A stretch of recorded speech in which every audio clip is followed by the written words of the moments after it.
La Renaissance, c'est la redécouverte, comme le nom qu'on a donné à cette période, et que du reste, elle s'est donnée elle-même très vite et très tôt, ce qui est assez remarquable. Le Moyen-Âge ne s'est jamais appelé le Moyen-Âge. C'est la Renaissance qui a décidé de s'appeler la Renaissance. Et cette Renaissance veut en effet retrouver, renouer le fil, après le Moyen-Âge considéré comme un âge obscur, comme un âge d'oubli et de régression, veut renouer le fil avec la grande tradition intellectuelle et philosophique de l'Antiquité, et aussi avec la grande tradition religieuse et mystique de l'Antiquité. Et cela va se cristalliser en Italie, en particulier à Florence, autour de la redécouverte de la tradition platonicienne. D'une tradition d'ailleurs qui n'est pas rigoureusement une tradition platonicienne, qui est beaucoup plus une tradition néo-platonicienne, c'est-à-dire une tradition platonicienne tardive, alexandrine, mêlée de considérations religieuses et mystiques.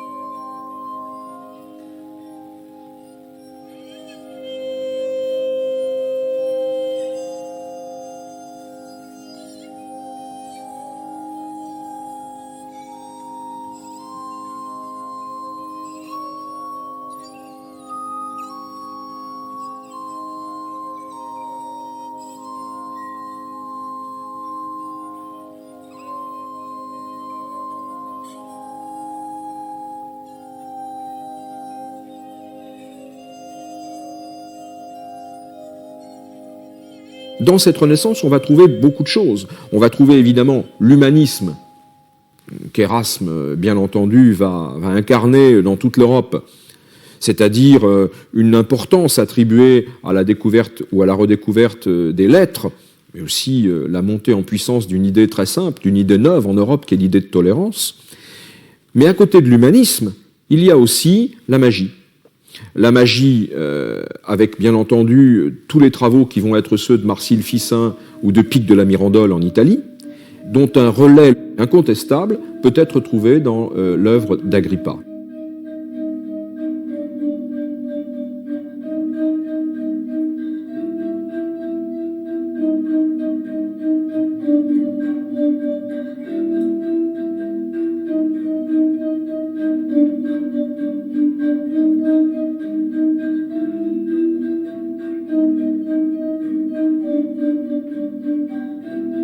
Une des caractéristiques de la pensée de la Renaissance, dans tous les domaines, c'est de vouloir comprendre les secrets de la nature. Et il n'est pas étonnant, même si certains esprits peuvent en être surpris dans l'immédiat, mais il n'est pas étonnant que d'un côté, cette époque soit celle de Galilée, de Copernic, un peu plus tard de Kepler, donc de la révolution astronomique et physique, qui va permettre de poser les fondements de la science moderne, et en même temps qu'elle soit l'époque de la magie de Corneille-Agrippa. Parce que, pour un grand nombre de ces hommes, ces domaines-là ne sont pas séparés. Et du reste, il faut rappeler que Kepler est aussi un astrologue convaincu. À l'époque, l'astrologie et l'astronomie étaient absolument la même chose. Ça signifiait exactement la même chose. On était astrologue ou on disait de préférence astrologue, mais ça voulait dire qu'on était astronome, c'est-à-dire qu'on s'intéressait au ciel, aux planètes, aux étoiles, etc. Et scientifiquement. Ptolémée était un des premiers astrologues quand il a écrit sa tétrabible.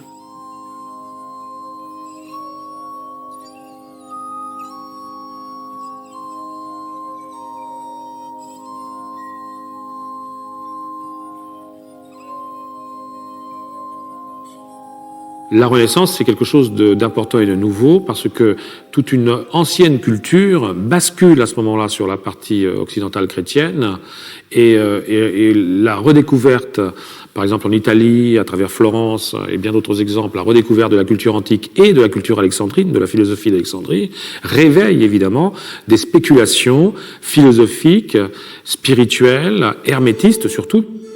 d'une tradition de recherche alchimique, essentiellement importante parce qu'elle crée un monde d'analogie entre les différentes parties du monde, qu'elle crée des correspondances entre l'infiniment grand et l'infiniment petit, entre le haut et le bas, et que dans ses recherches et dans ses médiations, l'homme est toujours au centre.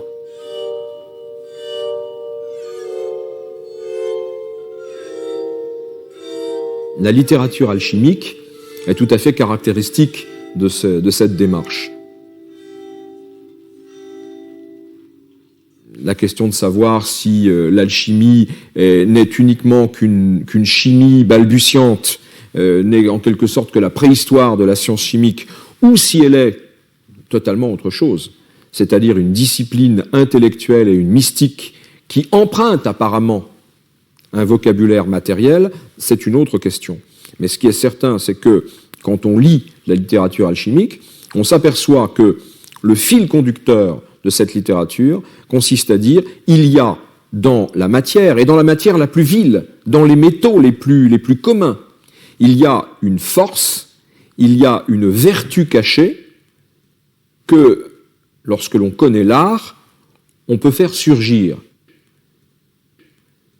Et on s'aperçoit, à travers la littérature alchimique, que la démarche de l'alchimie n'a jamais été uniquement une démarche matérielle, même lorsqu'on a affaire à des souffleurs, comme on les appelle, qui véritablement pensent qu'ils vont découvrir la pierre philosophale qui va leur permettre de s'enrichir, il y a toujours un but ultime, c'est la découverte du secret des choses, du secret de soi-même. Au fond, c'est une autre tentative parmi de très nombreuses depuis le début de la pensée humaine, de permettre à l'homme de découvrir le sens de son existence et de sa place dans l'univers.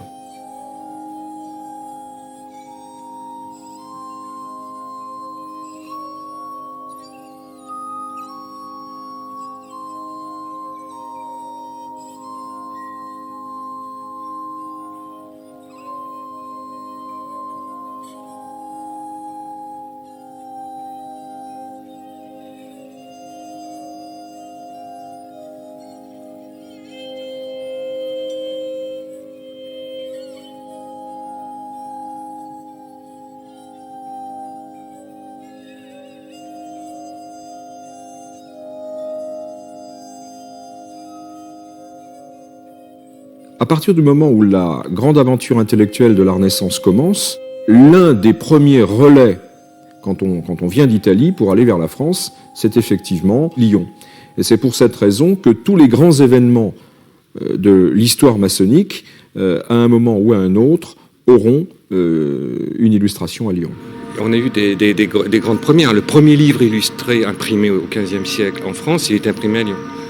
Le premier livre traduit en français est imprimé à Lyon.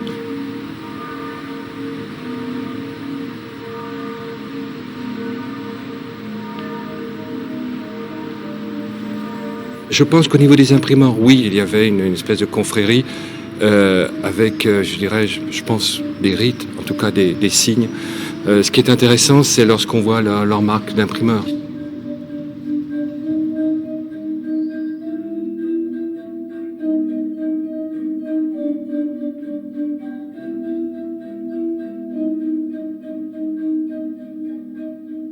Il y avait des gens, effectivement, qui ont été plus ou moins longtemps à Lyon, mais qui sont des personnages extrêmement passionnants, qui ont tous fait partie de la même société secrète, d'ailleurs, qui s'appelait l'AGLA, qui était une société regroupant essentiellement des imprimeurs et des auteurs. C'est pourquoi Rabelais, on retrouve Rabelais dedans avec Clément Marot, avec Cornelius Agrippa, également Philibert Delorme, le grand maître des maçons du royaume.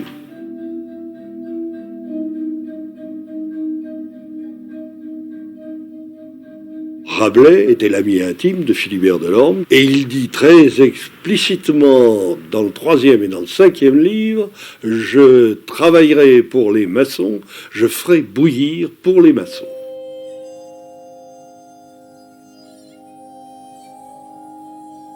Ils étaient passionnés par les mêmes recherches.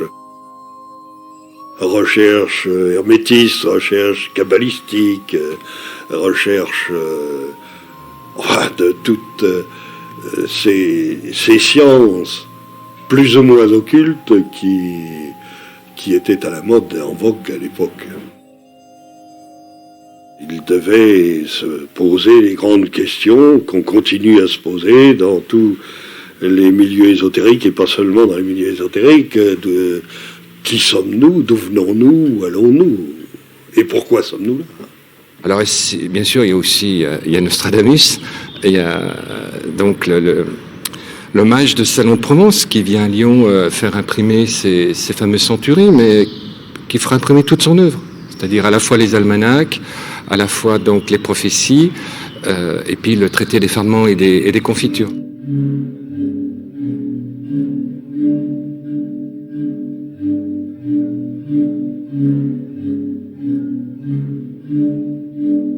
Nostradamus fait partie moi je dirais, des grands utopistes de l'humanité, c'est-à-dire face à cette terre qui sera de plus en plus fragile, comment peut-on alerter ses habitants pour que cette terre puisse nous survivre encore quelques millénaires, parce que je crois que si message il y a dans l'œuvre de Nostradamus, je crois que c'est un message de très bon sens.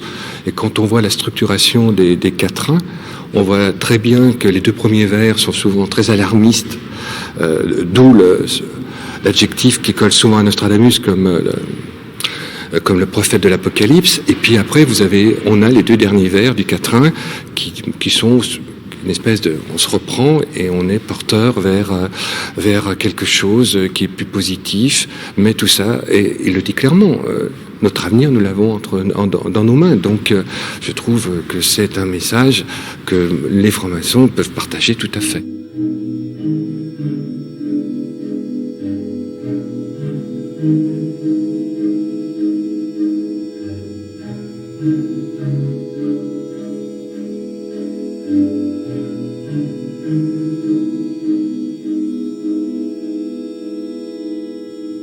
Il me fait penser à ces grands initiés qui ont eu une inspiration. Alors, est-ce qu'elle est divine? Elle est en partie peut-être divine, mais elle est liée quand même à des choses très très précises que nous savons parfaitement au niveau de sa vie, au niveau de ses origines, ses arrière-grands-parents juifs, sa conversion au catholicisme, ses lectures d'astrologie arabe, puisque il a brûlé sa bibliothèque, mais là déjà ça pose beaucoup de questions. Pourquoi a-t-il brûlé sa bibliothèque? En tout cas, certains livres ont échappé au feu, et c'est pas un hasard. C'est à la fois l'astrologie arabe, l'Alcabisius, donc qui est un traité d'astrologie arabe qu'on trouve à la bibliothèque de Lyon. C'est à la fois Thomas More et Erasme qu'on vient de découvrir à la bibliothèque de Draguignan.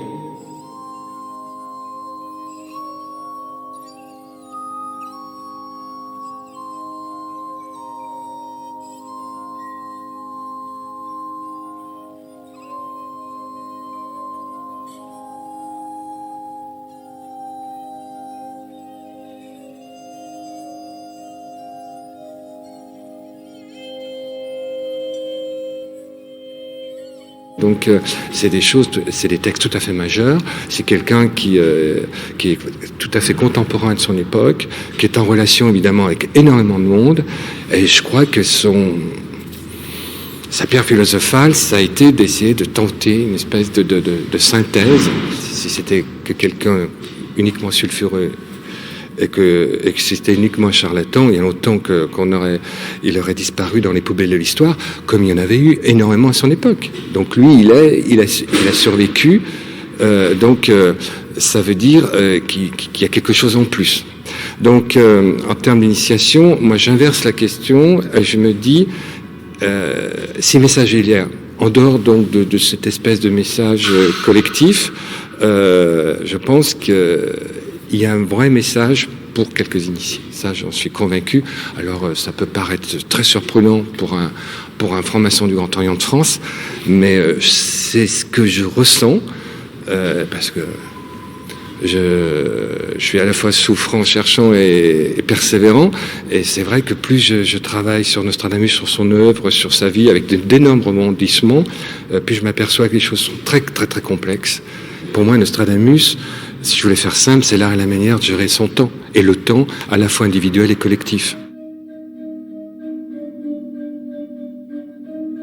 Ce qui relie certainement ces hommes, c'est l'idée d'un Dieu qui construit la conscience et l'éveil des hommes par la raison, par la possibilité d'user d'une liberté critique, d'une liberté de conscience, donc de toute façon par une capacité à comprendre, à appréhender les textes, le livre, les écritures, par leur propre expérience vécue, par leur propre liberté en construction.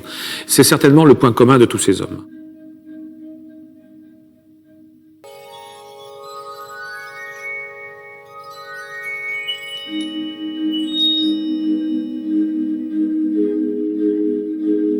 Le mouvement de la Rose-Croix est probablement l'exemple le plus fascinant d'un mythe moderne, créé de toutes pièces et qui a connu un destin fabuleux.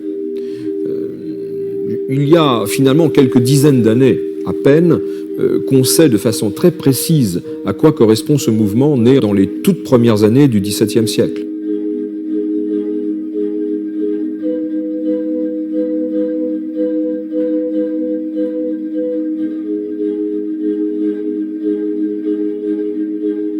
On publie entre 1614 et 1616 3 textes anonymes extrêmement mystérieux qui racontent l'histoire fabuleuse et mythique d'une société étrange qui en quelque sorte véhicule le message apporté par un fondateur très ancien, Christian de Rosenkreuz, qui est enterré dans un endroit mystérieux, dans une crypte non moins mystérieuse qu'on a miraculeusement découverte.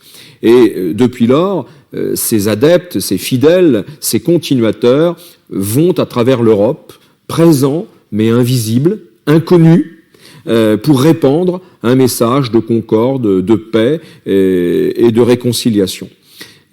Bien entendu, c'est ce qu'on appellera, au terme même de ces concepteurs, c'est ce qu'on appellera un ludibrium, c'est-à-dire en fait une sorte de canular, de fantastique canular, mais de canular extrêmement sérieux.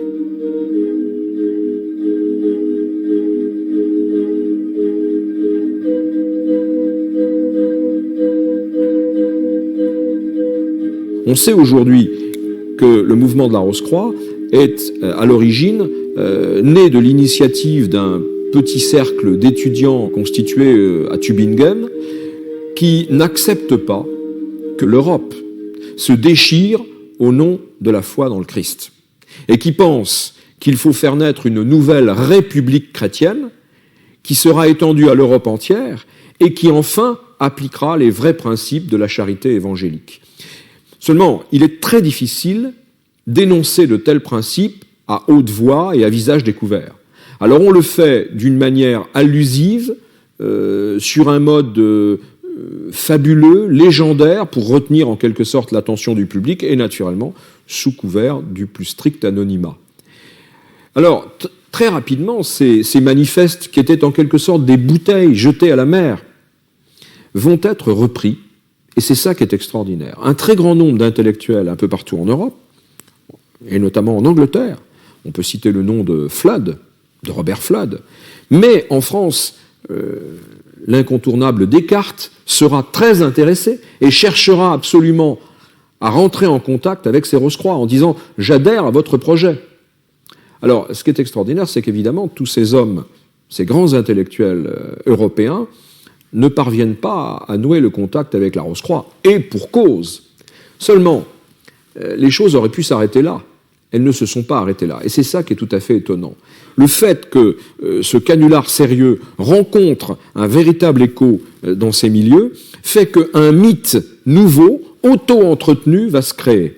Et on va voir apparaître une littérature qu'on peut appeler une littérature non pas Rose-Croix, on va réserver cette expression aux 3 manifestes fondateurs, mais une littérature rosicrucienne, écrite par des hommes qui ignorent complètement les conditions dans lesquelles la Rose-Croix a été créée de toutes pièces, mais qui disent se rattacher à ce message et qui, en quelque sorte, veulent le poursuivre et l'enrichir. Et à partir de là, une littérature extrêmement abondante, jusqu'au cœur du XVIIIe siècle, va être produite, qui prétend se rattacher à la tradition de la Rose-Croix.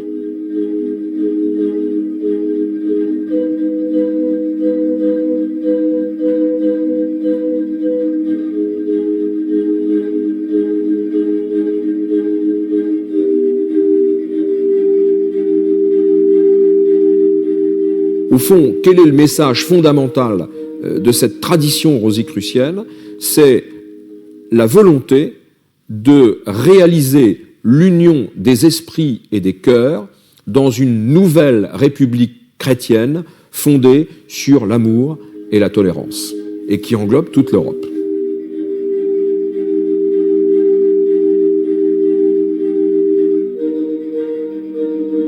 On trouvera dans la Royale Société, qui apparaît 50 ans après les manifestes Rose-Croix, on trouvera des liens, en ce sens que dans les fondateurs de la Royale Société, il y a des hommes qui, incontestablement, par leurs intérêts intellectuels, se situent dans la tradition rosicrucienne.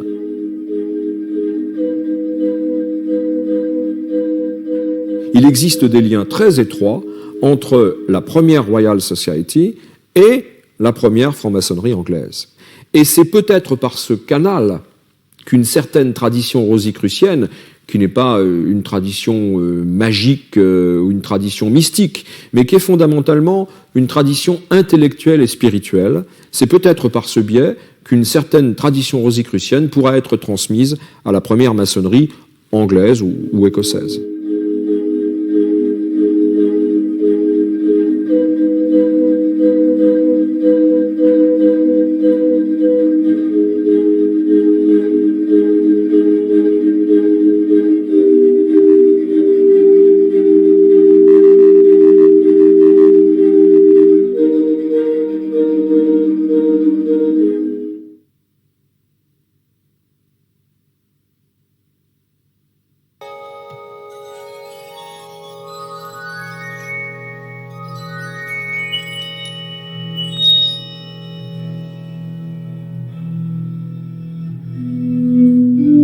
L'imaginaire chevaleresque a un grand rôle dans la franc-maçonnerie, et là encore, quand on essaie d'avoir une démarche un peu rigoureuse, se pose le problème de ses sources.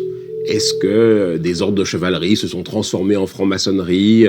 Est-ce que par cela, la maçonnerie remonte au Moyen-Âge, etc., etc. Je crois qu'aujourd'hui, on peut avoir une assez bonne idée de ce qui s'est passé. La maçonnerie s'implante en France dans les années 1720, et elle va offrir une structure qui va accrocher un certain nombre de choses qui étaient un peu dans la nature et qui vont s'intégrer dans le corpus maçonnique.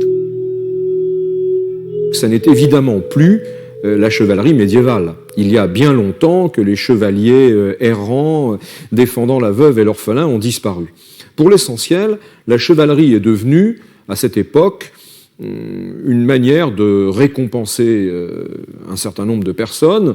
Il y a des ordres de chevalerie qui sont très proches de ce que nous appelons aujourd'hui, dans nos États républicains, des décorations nationales. C'est-à-dire en quelque chose de tout à fait honorable, mais qui n'a plus le côté romantique de la conquête de Jérusalem, ce sont des décorations, un peu aujourd'hui comme la Légion d'honneur ou l'Ordre du Mérite. Eh bien, l'Ordre de Saint-Michel, l'Ordre de Saint-Lazare, l'Ordre de Malte, par exemple, quoique ce soit un peu différent, existent toujours, mais ils ont été un peu vidés de leur substance.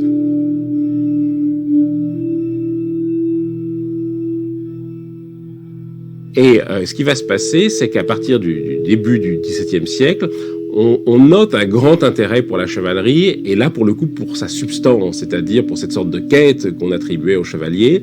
Et on voit ça, du reste, dans la multiplication des éditions des traités d'ordre de chevalerie, qui s'intéressent de plus en plus à la symbolique chevaleresque, aux emblèmes de la chevalerie, à tout ce qui est un peu mystérieux dans la chevalerie. L'idée même qu'il y a un lien entre la chevalerie et la maçonnerie, cette idée apparaît pour la première fois, en tout cas elle est formulée explicitement pour la première fois dans le discours fondateur de la pensée maçonnique française, qui est le discours de Ramsay, 1736-37, où Ramsay explique que la maçonnerie a été fondée au Moyen-Âge, mais pendant les croisades, et pas sur les chantiers des cathédrales. C'est Ramsay qui le dit, et c'est très intéressant sur la vision que la maçonnerie a de ses origines à cette époque.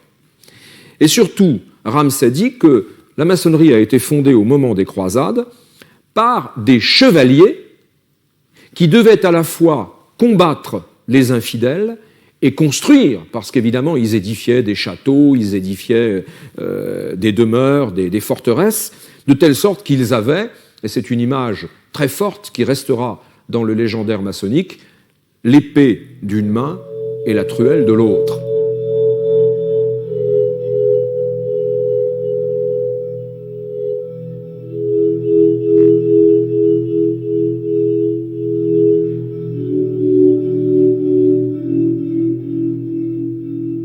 L'ordre chevaleresque auquel il donne la responsabilité de cette création de la maçonnerie, c'est l'ordre des chevaliers de Saint-Jean de Jérusalem. Mais dans la littérature qui apparaît à la fin du XVIIe et au début du XVIIIe siècle sur les ordres de chevalerie, il y en a un évidemment qui très rapidement émerge, c'est le fameux ordre du Temple.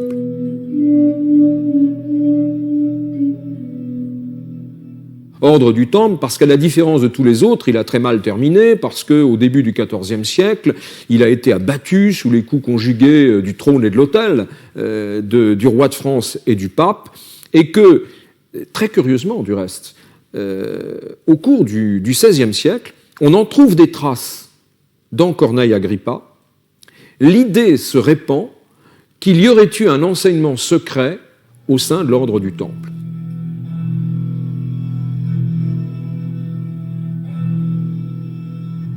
On va conjuguer l'idée, généralement admise par tous les auteurs, que l'ordre du Temple a été un ordre martyr, qu'il ne méritait pas le sort qu'on lui a fait, et l'idée qu'il existait, plus ou moins, un enseignement secret.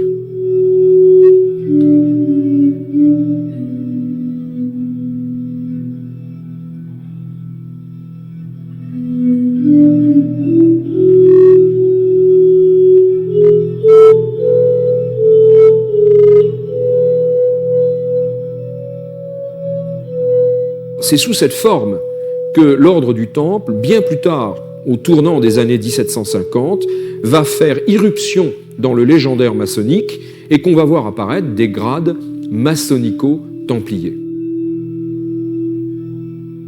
La maçonnerie pirative s'est transformée en maçonnerie spéculative, donc en quelque chose qui n'a pas de lien avec une organisation professionnelle. Ça se passe en Écosse. Et il y a eu une rémanence dans les idées des maçons, dans l'imaginaire maçonnique, de ce rôle éminent de l'Écosse. En plus, l'Écosse, c'est très loin, c'est très exotique, c'est très archaïque. Quand on a par exemple des relations de voyage, de voyageurs qui vont en Écosse, ils le décrivent comme un pays avec de très hautes montagnes, des gens à la fois très simples mais très, très archaïques. Enfin, tout ça est très mystérieux. Et donc l'Écosse était le théâtre idéal pour fixer en quelque sorte ces origines mythiques de la maçonnerie dans la chevalerie. Et le légendaire maçonnique du XVIIIe siècle va expliquer que les Templiers en fait n'ont pas vraiment disparu, qu'ils se sont réfugiés en Écosse et que en Europe, les choses étant plus libres au XVIIIe siècle, ils ont pu se réveiller et que la maçonnerie en fait n'est que le voile de l'ordre du Temple qui a repris force et vigueur. C'est une légende bien sûr, mais d'abord c'est une belle légende. C'est certain qu'il n'y a pas de lien historique. Enfin, pour les chercheurs, quand on s'en tient aux documents, il n'y a pas de témoignage de lien historique entre l'ordre du Temple supprimé et la franc-maçonnerie. En revanche, il y a des liens tout à fait réels entre les premiers grades chevaleresques et les ordres de chevalerie qui avaient survécu. Et si on veut prendre une image, on pourrait dire que à la fin du Moyen-Âge, les rites, les cérémonies, les structures de la chevalerie se maintiennent dans ces ordres du roi. Quand on regarde une cérémonie de réception à l'ordre de Malte ou à l'ordre de Saint-Lazare, on en a gardé le caractère médiéval, mais il n'y a plus la substance, puisque c'est un ordre social. Et puis l'imaginaire de la chevalerie s'est maintenu dans la littérature, dans le théâtre, dans toutes ces choses-là. Et ce que va faire la franc-maçonnerie au début du XVIIIe siècle, c'est qu'elle va réunir les deux pour restituer une chevalerie spirituelle qui soit un outil de la quête. Il y a dans la franc-maçonnerie 3 grades fondamentaux, qu'on appelle les grades symboliques ou les grades bleus, ceux qui sont le plus clairement liés à la référence symbolique au métier de maçon, l'apprenti, le compagnon, le maître, mais très rapidement, à la fin des années 1730, en tout cas de façon certaine au début des années 1740, en France, va apparaître un mouvement absolument irrésistible de création de grades maçonniques complémentaires, supplémentaires, qu'on va appeler les sublimes grades de la maçonnerie ou les hauts grades.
L'histoire de ma vie est le plus prodigieux récit de ce qu'a pu être la vie d'un homme libre. Et après tout, quand un homme libre voulait être libre et qu'on le laisse libre, il était fatal à cette époque-là qu'il alla du côté de la maçonnerie, dont il a dit d'ailleurs qu'elle était nécessaire pour voyager, pour connaître les personnes. C'est donc, il ne faut pas oublier qu'il parle français très bien, puisqu'il écrit en français, et que donc les rapports là sont dans cette Europe naissante, cette Europe des Lumières, qui est quelque chose dont nous avons perdu un peu la notion au cours du XIXe siècle. Ça va l'amener, je crois, assez loin dans sa recherche personnelle, dans la mesure où il ne dit pas tout, et qu'il y aurait certainement beaucoup à trouver dans la vie secrète de Casanova, c'est-à-dire après tout dans ces missions diplomatiques qui restent pour beaucoup tout à fait insolites et qui ne peuvent pas, à mon avis, être déchiffrées en dehors d'une appartenance à la maçonnerie. Et puis alors, il y a évidemment l'événement très postérieur, puisque nous sommes en 1787, et la rencontre à Prague entre Mozart et Casanova pour la première représentation de Don Giovanni est quelque chose dont je n'ai pas besoin de souligner l'importance, la symbolique qui est extraordinaire, parce qu'on sait que dans ces brouillons, Casanova a noté quelque chose qui est proche de l'ère du catalogue que vous entendez dans Don Giovanni. Nous savons, nous pouvons établir que c'est à ce moment-là, dans ces années-là, qu'il commence à avoir l'idée de raconter sa vie, ce qui prouve qu'il avait une conscience aiguë du fait que le monde allait basculer. Alors il y a tous les rapports avec la Révolution française qu'il juge absolument nécessaire et inéluctable par rapport à un régime qui s'en allait en lambeaux. Et après il devient beaucoup plus réservé d'ailleurs sur la terreur, Robespierre, etc. Et donc je crois que tous ces problèmes-là sont absolument essentiels pour faire l'histoire de la maçonnerie en Europe.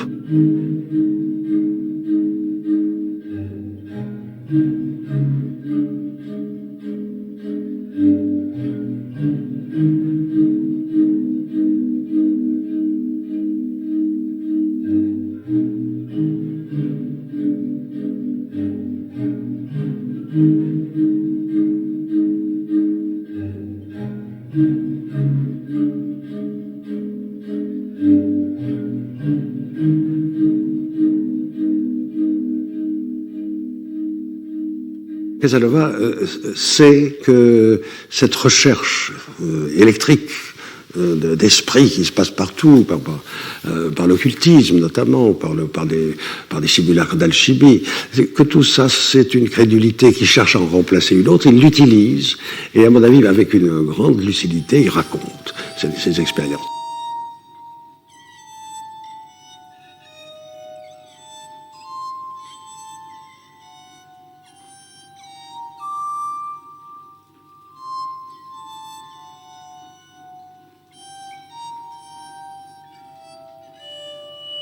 C'est un point de vue philosophique tout à fait impressionnant, qui, à mon avis, rejoint en profondeur la maçonnerie.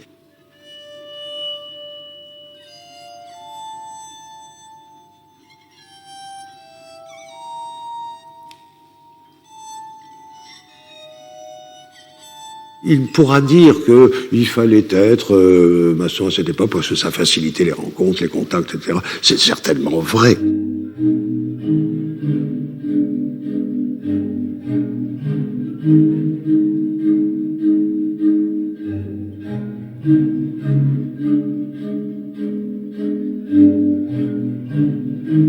Mais je crois que son désir est beaucoup plus profond, c'est-à-dire philosophique profond. Par exemple, quand il s'évade, récit inouï, pour nous en tenir là, simplement. Bon, il est enfermé sous les plombs dans cette prison de Venise, il faut voir qu'on ne pouvait pas s'en échapper comme ça. Donc, on sait que c'est vrai, tout ce qu'il raconte est vrai, on a les documents.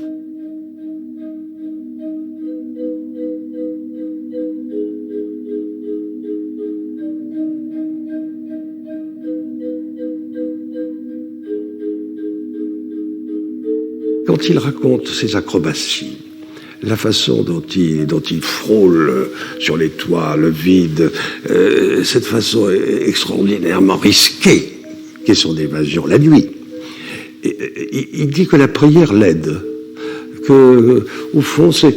Et alors il le dit comme s'il s'agissait d'une vérité substantielle, pas qu'il n'a rien à voir avec la foi comme ça, vague, mais c'est une sorte d'action magique qui le porte. Là encore, je crois qu'on frôle une transcendance très étrange qui est tout à fait immanente alors, puisqu'elle est vraiment dans le système nerveux lui-même.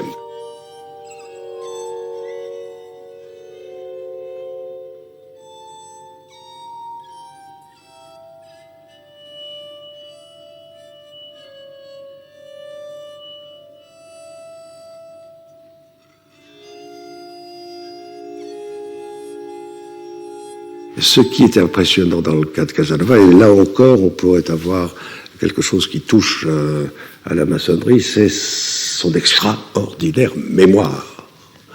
C'est-à-dire que ça suppose un entraînement. Il avait ce qu'il appelle ses capitulaires, des carnets, il a noté des choses, bien entendu, mais la précision, la variété, la complexité de sa mémoire est aussi une indication du fait qu'il a mené sa vie en état de rêve éveillé, mais d'une façon extrêmement précise. Les ambiances, les lieux, l'architecture, la nourriture, ses passions personnelles, tout cela est restitué comme si il l'avait vécu le jour même. Donc c'est un rapport au temps.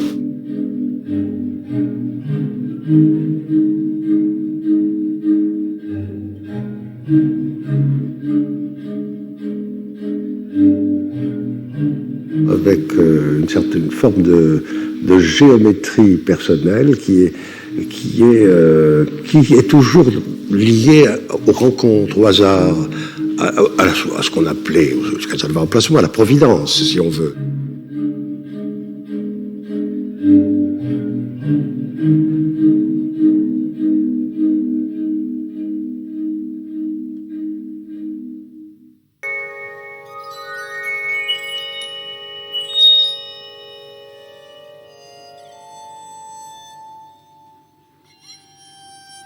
Alors Martinez est un personnage dont les origines sont nimbées de mystère. On ne sait pas très bien d'où il vient, on ne sait pas exactement quand ni où il est né. Il surgit en quelque sorte un jour un peu du néant de l'histoire. C'est un homme qui appartient à une famille d'origine juive. Il a été converti au catholicisme. Sa famille est récemment convertie au catholicisme. C'est un homme qui va apparaître dans le sud de la France, puis qui va se fixer à Bordeaux, et qui, à la fin des années 1750 et au début des années 1760, va développer, diffuser, transmettre un système initiatique qu'on pourrait qualifier de paramaçonnique. C'est-à-dire que ce système est structuré en loges, utilise des rituels, confère des grades, ce qui ressemble beaucoup à la maçonnerie. Mais en réalité, ce système qui s'appelle l'ordre des élus Cohen de l'univers, ou ordre des chevaliers maçons élus Cohen de l'univers, ce système n'est maçonnique qu'en apparence.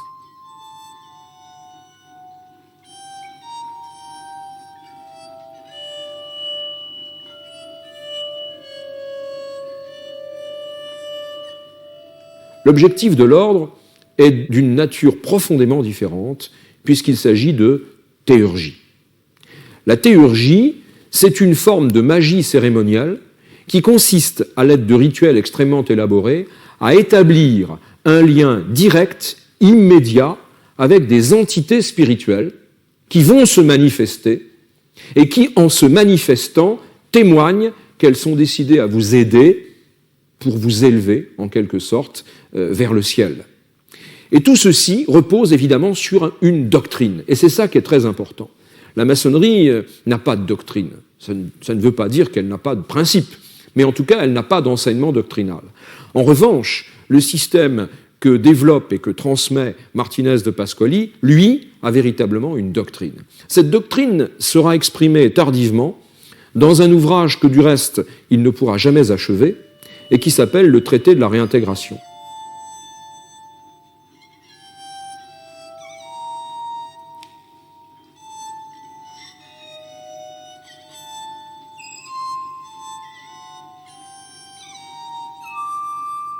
Dans ce traité, qui est un livre extrêmement difficile à lire, très complexe, très touffu, très incohérent, mais dans lequel on peut trouver une cohérence, si on se donne la peine de le lire attentivement, il raconte une sorte de glose biblique.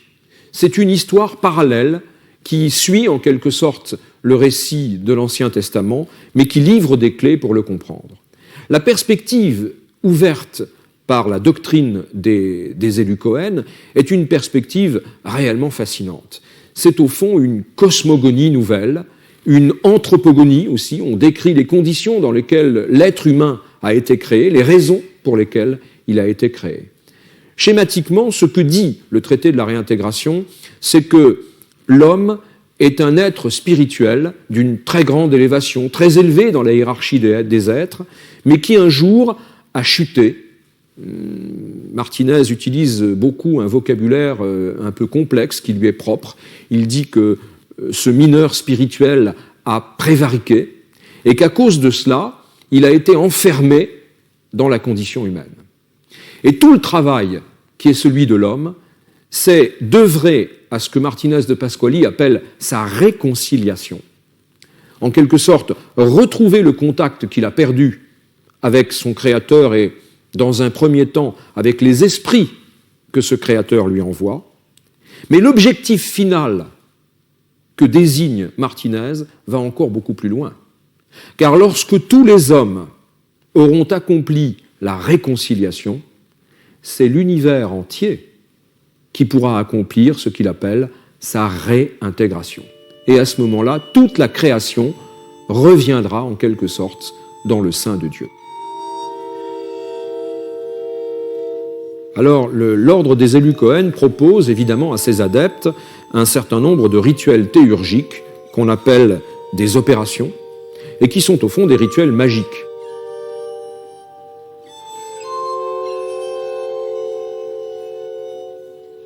Les sources de ces rituels magiques ne sont pas faciles à trouver. Il est certain qu'ils se rattachent à une tradition juive, à une tradition kabbalistique. Leur objectif est de susciter des esprits d'un très haut niveau d'élévation dans la hiérarchie des êtres et qui viennent se manifester. Et c'est ce que, dans le vocabulaire des élus Cohen, on appelle les passes.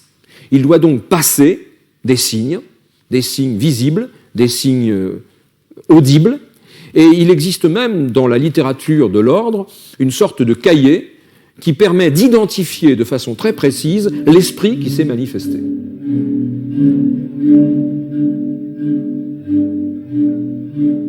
Le sommet du système est une véritable ordination.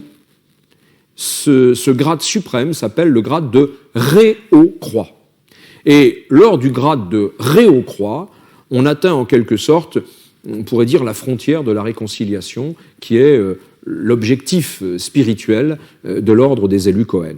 Élus Cohen, évidemment, dans élus Cohen, il y a le mot élu, c'est-à-dire choisi, c'est un terme évidemment qu'on trouve dans la Bible, mais il y a aussi le mot Cohen, qui bien entendu se réfère à la prêtrise de l'Ancien Testament. On peut donc dire que, d'une certaine manière, les Ré-Haut-Croix sont les prêtres d'un nouveau culte, et de ce que d'ailleurs, dans certains textes, Martinez de Pasquali, qui sera repris sur ce point par Villermoz, appelle le culte primitif.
Villermoz donc et un groupe d'amis, qui sont tous maçons, vont se jeter à corps perdu dans cette aventure pendant plusieurs années.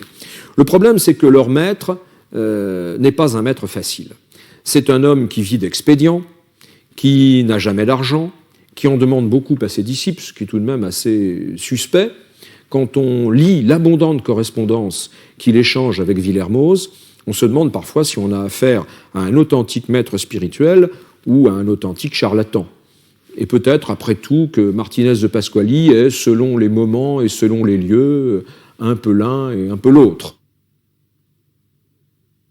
Ce qui est certain, c'est que tous les hommes qui ont été, et quelques femmes du reste, qui ont été intégrés dans l'ordre des élus Cohen, ont manifesté une très grande sincérité et, d'une manière très curieuse pour l'historien, une fidélité et une croyance absolue, une confiance sans faille à l'égard de Martinez.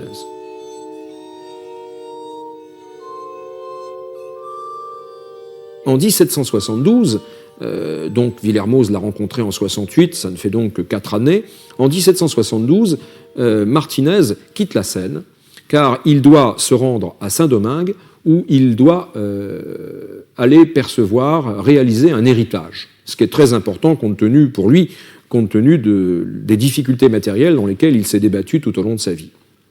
Seulement voilà, il ne reviendra jamais, car en 1774, il mourra d'une infection à Saint-Domingue. Et à partir de là, ses disciples, qu'il appelle ses émules, en France, vont être laissés à eux-mêmes. Leur maître a disparu, le système n'est pas achevé, et ils sont en quelque sorte orphelins. Il n'y a plus de rituel, il n'y a plus de loge. Toute la question est de savoir ce qu'on va faire de ce viatique que leur a laissé Martinez en disparaissant.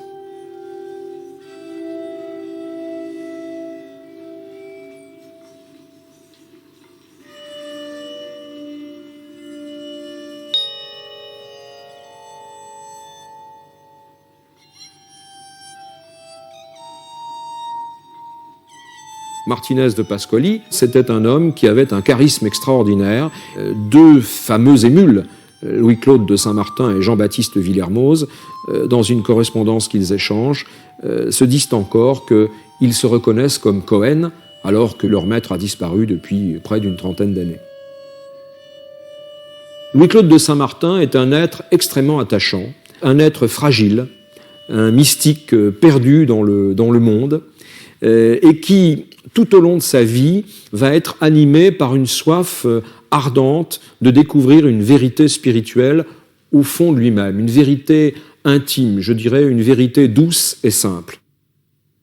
Il rencontre très tôt Martinez de Pasqually et il devient l'un des plus proches, son secrétaire, et c'est d'ailleurs lui qui prendra les notes à partir desquelles on va rédiger le traité de la réintégration, parce que Martinez de Pasqually est absolument incapable de le rédiger par lui-même. Et Louis-Claude de Saint-Martin va ensuite, après la disparition de Martinez de Pasqually, se rendre un moment à Lyon. Il va d'ailleurs résider chez Villermoz, et c'est dans la cuisine de Villermoz qu'il va rédiger un ouvrage qu'il publie en 1776 et qui s'appelle « Des erreurs et de la vérité ». Les erreurs et de la vérité est un livre très curieux, très singulier, étonnant à lire, un peu énigmatique, dont Voltaire d'ailleurs s'est largement moqué en disant qu'il n'avait jamais rien lu d'aussi absurde et ridicule. Mais dans ce livre, il y a des clés. Dans ce livre, Louis-Claude de Saint-Martin, à mots couverts, révèle l'essentiel du système de Martinez de Pasqually pour le grand public. Mais il le fait par des propos allégoriques et même pas sous son propre nom. Et c'est lui, le premier, qui décide de publier ses ouvrages sous un pseudonyme, celui de philosophe inconnu. Il invente cette expression, philosophe inconnu. Le problème, c'est qu'on va le percer évidemment très rapidement et que Louis-Claude de Saint-Martin sera le plus connu des philosophes inconnus.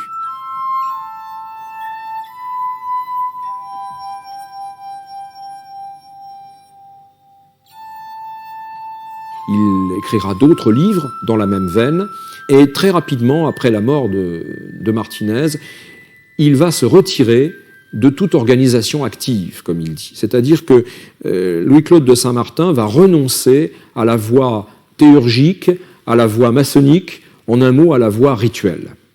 Il va considérer rapidement que tout cet appareil rituel est inutile, et il va se lancer dans une voie purement mystique, immatérielle, dominée par la prière et la méditation solitaire.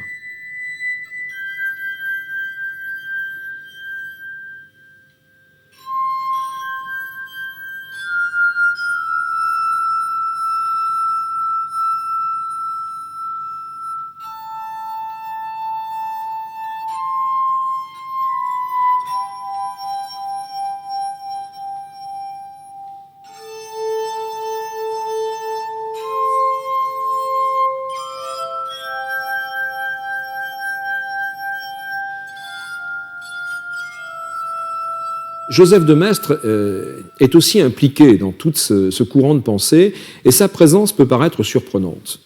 Parce que quand on pense à Joseph de Maistre, la plupart du temps, on songe au théoricien de la contre-révolution, à l'un des pères fondateurs de ce qu'il est convenu d'appeler depuis le milieu du XIXe siècle la pensée réactionnaire.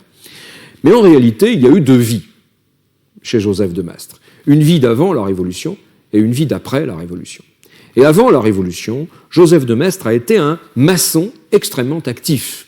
Du reste, c'est assez amusant, la plupart de ses biographes au XXe siècle, biographes apparentés à une école de pensée, disons, qui se rattache à l'extrême droite française, ont soigneusement occulté cette partie de la vie de Joseph de Maistre, considérant qu'il s'agissait d'une erreur de jeunesse, en quelque sorte.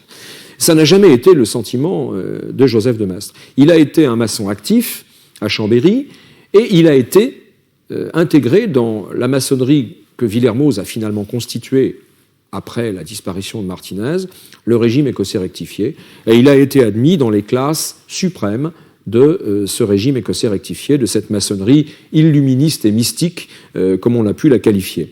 Et Joseph de Maistre, après la Révolution, pour des raisons qui d'ailleurs sont beaucoup plus liées à ses engagements politiques qu'à des convictions personnelles, philosophiques ou religieuses, a coupé tout lien avec la franc-maçonnerie. Mais lorsqu'on lit les entretiens de Saint-Pétersbourg en 1811, on s'aperçoit que le jugement qu'il porte sur la franc-maçonnerie d'avant la Révolution n'est pas un jugement négatif, n'est pas un jugement hostile. C'est un jugement un peu désabusé, un peu ironique. C'est le jugement d'un homme qui repense à sa jeunesse, mais qui dit d'ailleurs expressément que s'il a renoncé depuis longtemps à cette appartenance, il en a tiré des leçons qui l'ont servi tout au long de sa vie et que ça a été pour lui une expérience très importante dans sa formation intellectuelle. Quand on est historien et qu'on s'attache aux documents, aux courants, aux influences, on peut dire que l'une des conséquences en fait de ce courant de l'illuminisme lyonnais du XVIIIe siècle, illuminisme pratiqué par des gens qui avaient un statut social tout à fait respectable et modéré, c'est par exemple dans le domaine de la littérature, c'est vrai qu'ils annoncent le romantisme, et le romantisme de gens comme Ballanche et tout le milieu de Madame de Récamier au début du XIXe, eh bien c'est certain qu'ils ont des sources directes dans la maçonnerie mystique lyonnaise de la fin du XVIIIe.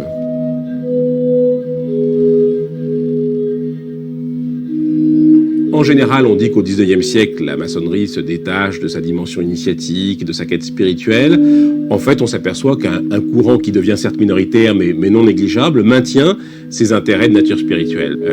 Je pense notamment à la Revue maçonnique de Lyon et du Midi, qui est certes une revue sociale et socialiste, mais aussi une revue spiritualiste.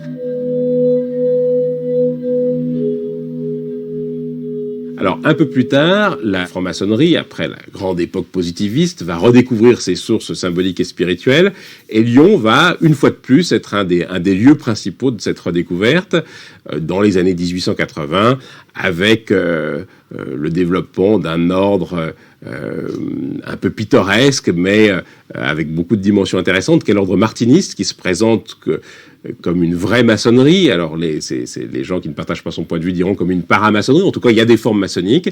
Et le but de l'ordre martiniste, eh ben, c'est de renouer justement avec cette quête spirituelle de la maçonnerie du XVIIIe siècle.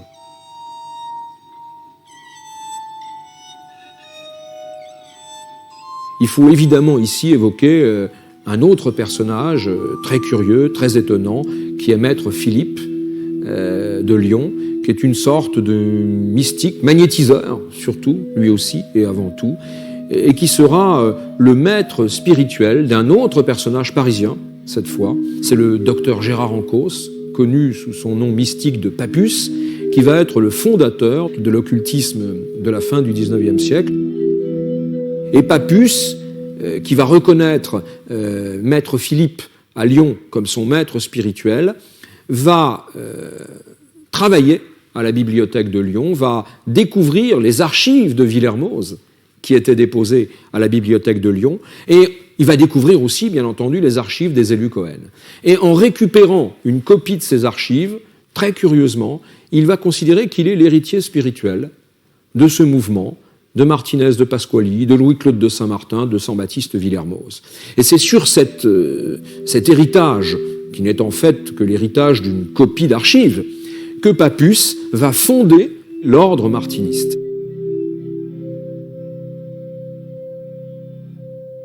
En réalité, le discours de Papus est un discours ambigu, parce qu'il prétend avoir fondé un ordre initiatique qui n'a rien à voir avec la politique, mais très curieusement, un de ses rêves secrets, c'est d'être, en quelque sorte, le supérieur ou l'un des supérieurs inconnus de la géopolitique européenne.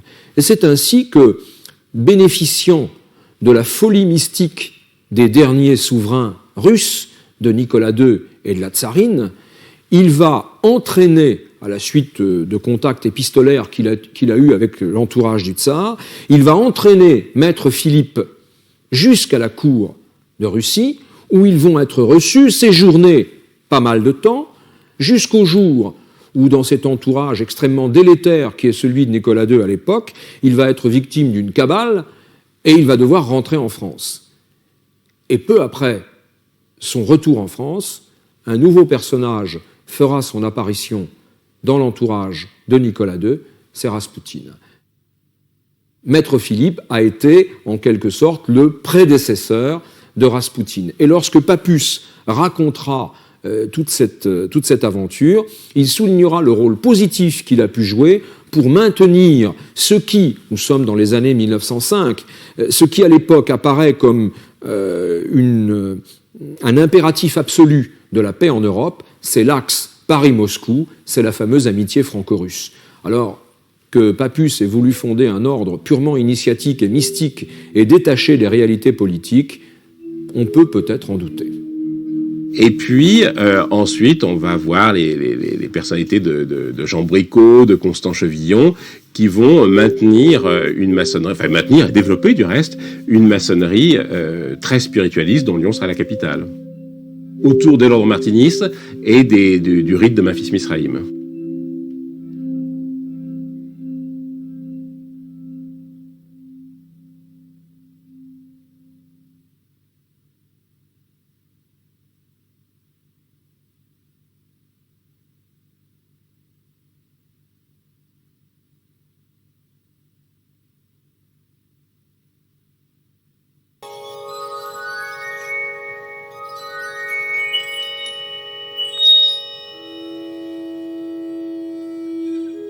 Au XVIIIe siècle, la médecine, sur le plan de sa théorie et de sa pratique, est en plein remaniement. C'est la naissance de la physiologie, c'est la naissance des premières pratiques expérimentales, c'est-à-dire qu'on ne se contente plus soit de commenter Galien ou Hippocrate, soit de constituer à la manière des médecins de Molière et de Thomas Diafoirus des systèmes qui n'ont aucune espèce de rapport avec la réalité. On commence à regarder les patients et on commence à s'interroger sur le fonctionnement du corps humain. On cherche de nouvelles doctrines médicales. Et Mesmer arrive porteur d'une nouvelle doctrine qu'il appelle le magnétisme animal. Les premiers phénomènes expérimentaux sur l'électricité commencent à être connus.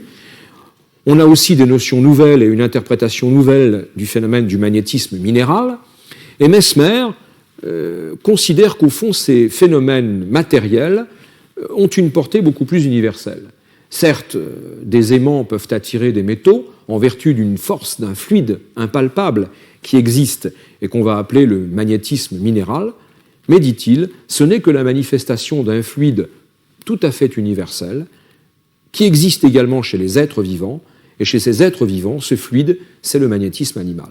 Et l'idée de Mesmer, que c'est au fond une doctrine physiopathologique, l'idée de Mesmer, c'est que toutes les maladies résultent d'un désordre dans la circulation ou la nature du fluide magnétique qui est contenu dans le corps d'un individu. On pourrait du reste rapprocher cette théorie de théories extrême-orientales, et en particulier la théorie sur laquelle repose l'acupuncture, avec la circulation de l'énergie dans un certain nombre de canaux, a peut-être quelques liens avec celle-là.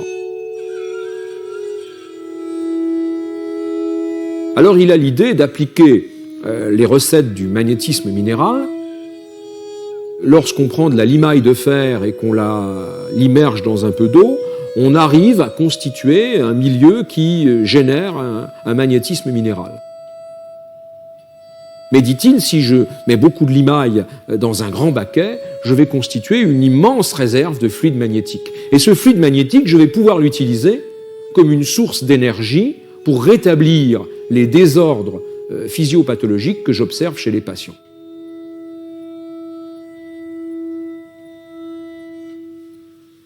Alors peu à peu, Mesmer va améliorer sa méthode. Dans certains cas, on peut déposer le fluide magnétique à un endroit précis du corps d'où le symptôme est censé venir. Et pendant un certain nombre de mois, à travers toute la France, les baquets de Mesmer vont se multiplier, en particulier à Lyon.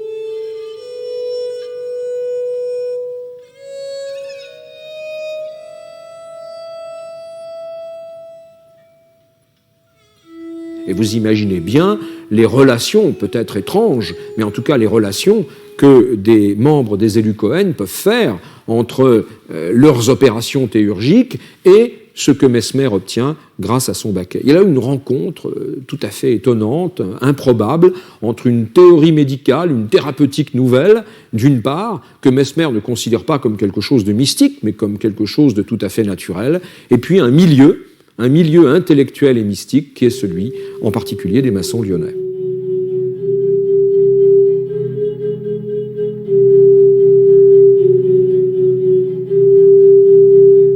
Au-delà du côté mage, Cagliostro prétendait soigner grâce à sa science, et donc on a des comptes rendus assez précis des cures qu'il administrait aux malades qu'il rencontrait.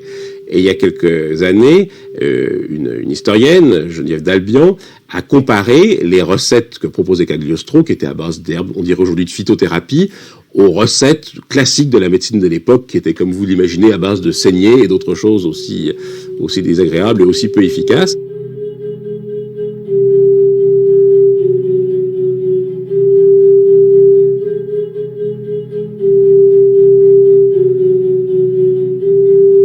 Quand on lit et qu'on met en regard les deux types de soins, on se dit que ceux qui étaient au traitement de Cagliostro avaient une chance de s'en tirer, alors que les autres avaient peu de chances de s'en tirer. Donc, là encore, regardons les choses en détail.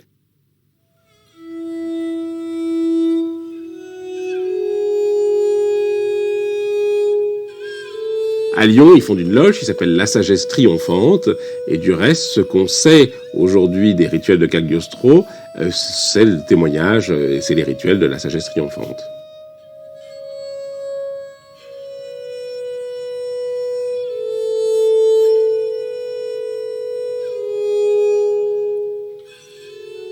Sous l'habillage de la maçonnerie, et le camp de Cagliostro est assez similaire à celui de Martinez de Pasquali, on se sert de la maçonnerie, là encore, comme d'un cadre pour professer la théurgie. C'est-à-dire que les âmes du XVIIIe siècle qui se détachent de la dogmatique des églises officielles, de l'église romaine en l'occurrence en France, sont quand même assez frustrées par l'émergence du rationalisme moderne, et elles sont dans une sorte de no man's land, d'une quête spirituelle, encore très dans le courant judéo-chrétien, mais avec une sorte de recherche plus personnelle, d'un contact avec l'au-delà. Et bien sûr, dans ce type de recherche apparaît très vite la théurgie, c'est-à-dire l'idée d'établir par des rites un contact avec les mondes supérieurs, et le système de Cagliostro, et quand on retire le voile maçonnique et qu'on le décrypte, est un système théurgique.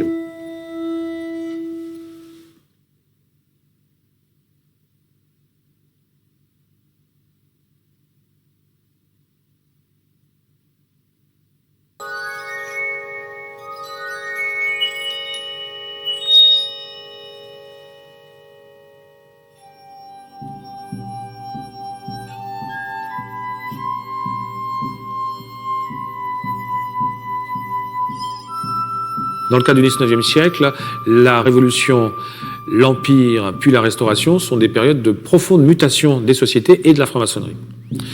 Et qui, d'ailleurs, en général, accompagnent plutôt les évolutions plutôt que les anticipent.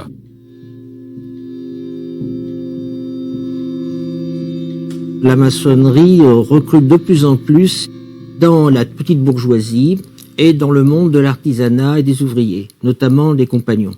Ce qui explique pourquoi cette maçonnerie lyonnaise va être très impliquée, ou tout au moins partiellement impliquée, dans les mouvements révolutionnaires qu'il va y avoir sous la monarchie de Juillet. Il y a la révolte des Canuts en 1831, et en 1834, il y a l'insurrection à Lyon, comme à Paris d'ailleurs, de la Société des droits de l'homme et des mutualistes. Or, un certain nombre des dirigeants lyonnais de la Société des droits de l'homme sont maçons, comme Charassin par exemple, et Antille Martin, un notaire. Donc il y a, à la fois au niveau de l'encadrement, mais aussi au niveau de la base, il y a donc une présence maçonnique dans le mouvement insurrectionnel de 1834, qui est un mouvement républicain. C'est à peu près la période dans laquelle on voit quand même la maçonnerie basculer vers l'idée républicaine.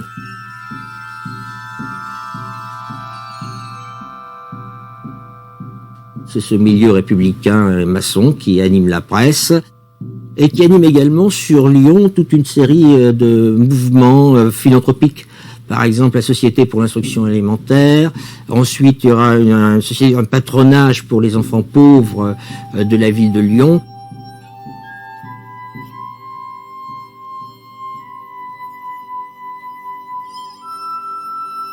Il y a à côté donc de cette activité donc on pourrait appeler d'opposition au règne de Louis-Philippe, il y a aussi toute une action philanthropique, ce qui s'explique parce que Lyon est une ville ouvrière, une ville dans laquelle il y a une très grande misère.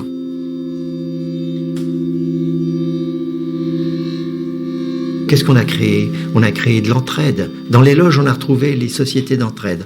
On a retrouvé la création d'aides, par exemple l'école des aveugles. On a retrouvé le patronage des enfants pauvres de la ville de Lyon. C'est le préfet avait obligé à changer de nom parce que c'était le patronage des enfants pauvres maçonnique. On l'a changé, on l'a passé en philanthropique.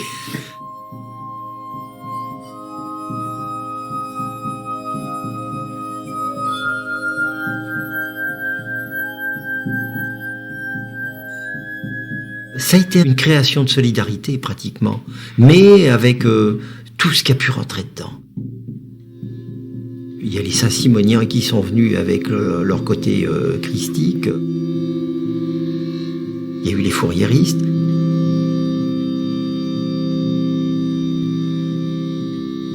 Et il y a eu Proudhon qui est venu travailler sur Lyon en batellerie.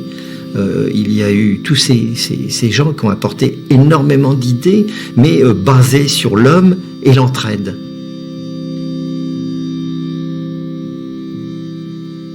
Le fourriérisme, c'est une forme de socialisme utopique qui part sur l'idée que les partisans ou les disciples de Fourier peuvent créer une société idéale en se réunissant en communautés qu'on appelle des phalanstères, et à partir de là, donc, diffuser l'idéologie fourriériste. Elle est basée sur la liberté et le partage des tâches.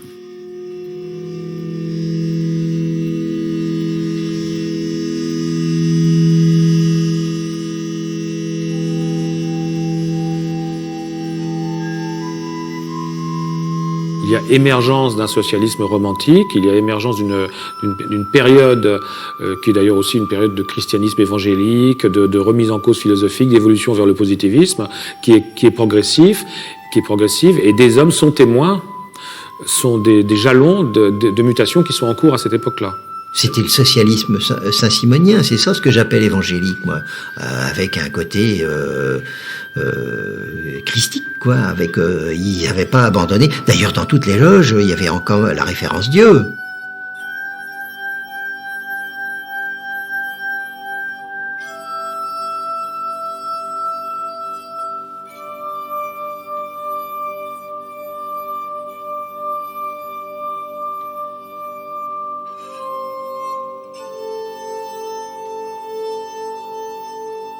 Dans l'esprit d'un franc-maçon déiste lyonnais de l'époque, Dieu est le créateur commun à tous les hommes. Dieu a mis tous les hommes égaux devant lui.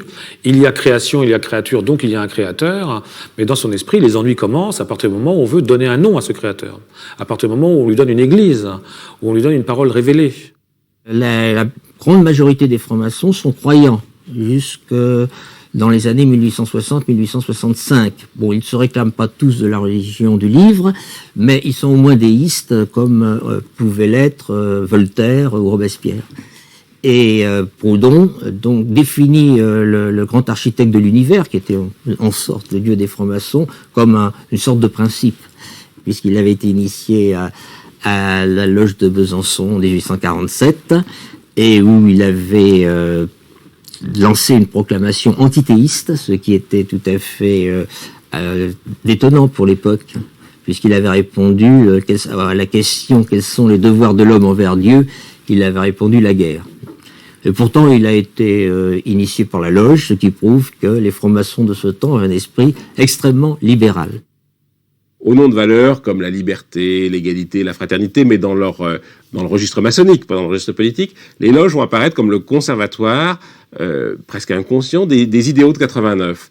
Et il faut dire que la Restauration aussi, sous Charles X, c'était devenu très réactionnaire, et la maçonnerie va offrir un cadre aux gens qui ne se reconnaissaient pas dans cette évolution réactionnaire de la société, et à partir de ce moment-là, elle va aussi offrir une base pour ceux qui voulaient faire changer la société.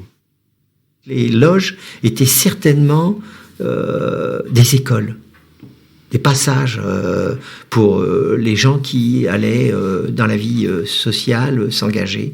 C'était une nécessité d'organisation d'abord, parce qu'il y avait quand même une fonction. Tu sais, le rituel, il servait à écouter, à apprendre, à dire, et à transmettre.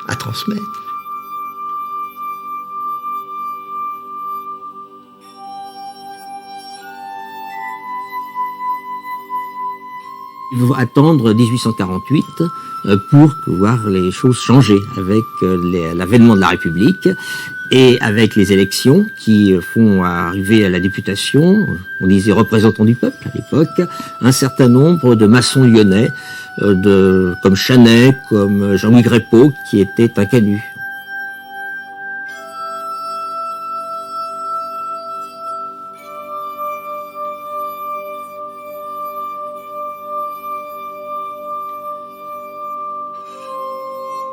Tu sais que Proudhon, à l'Assemblée, en 1849, il siégeait à côté de Victor Hugo. Hein, l'histoire, c'est assez marrant, l'histoire. Hein. Et là aussi, bien sûr, les francs-maçons influencent suffisamment quand même la Deuxième République pour qu'on s'y arrête une toute petite seconde. Après tout, l'établissement du suffrage universel direct, la suppression de l'esclavage par Victor Schœlcher, qui est franc-maçon, mais aussi la mise en place d'un certain nombre de droits, de garanties concernant le travail, les enfants, le statut de la femme d'ailleurs aussi, la liberté de la presse, la suppression de la peine de mort pour raisons politiques, montrent qu'il y a une influence maçonnique dans la Révolution de 1848.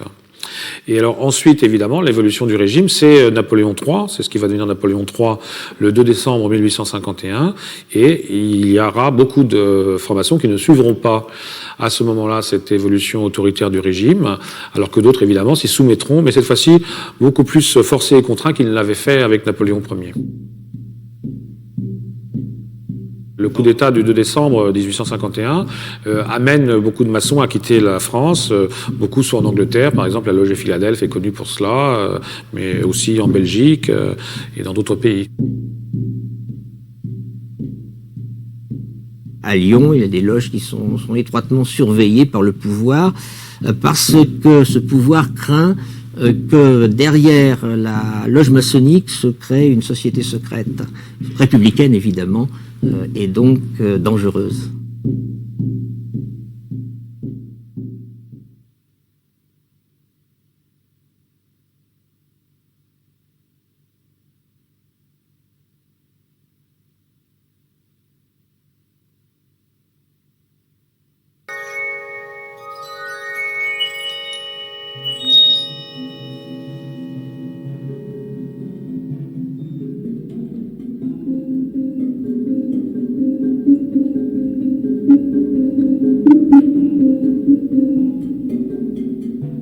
La franc-maçonnerie sous la Troisième République s'identifie totalement aux idéaux républicains. La République démocratique, sociale et universelle.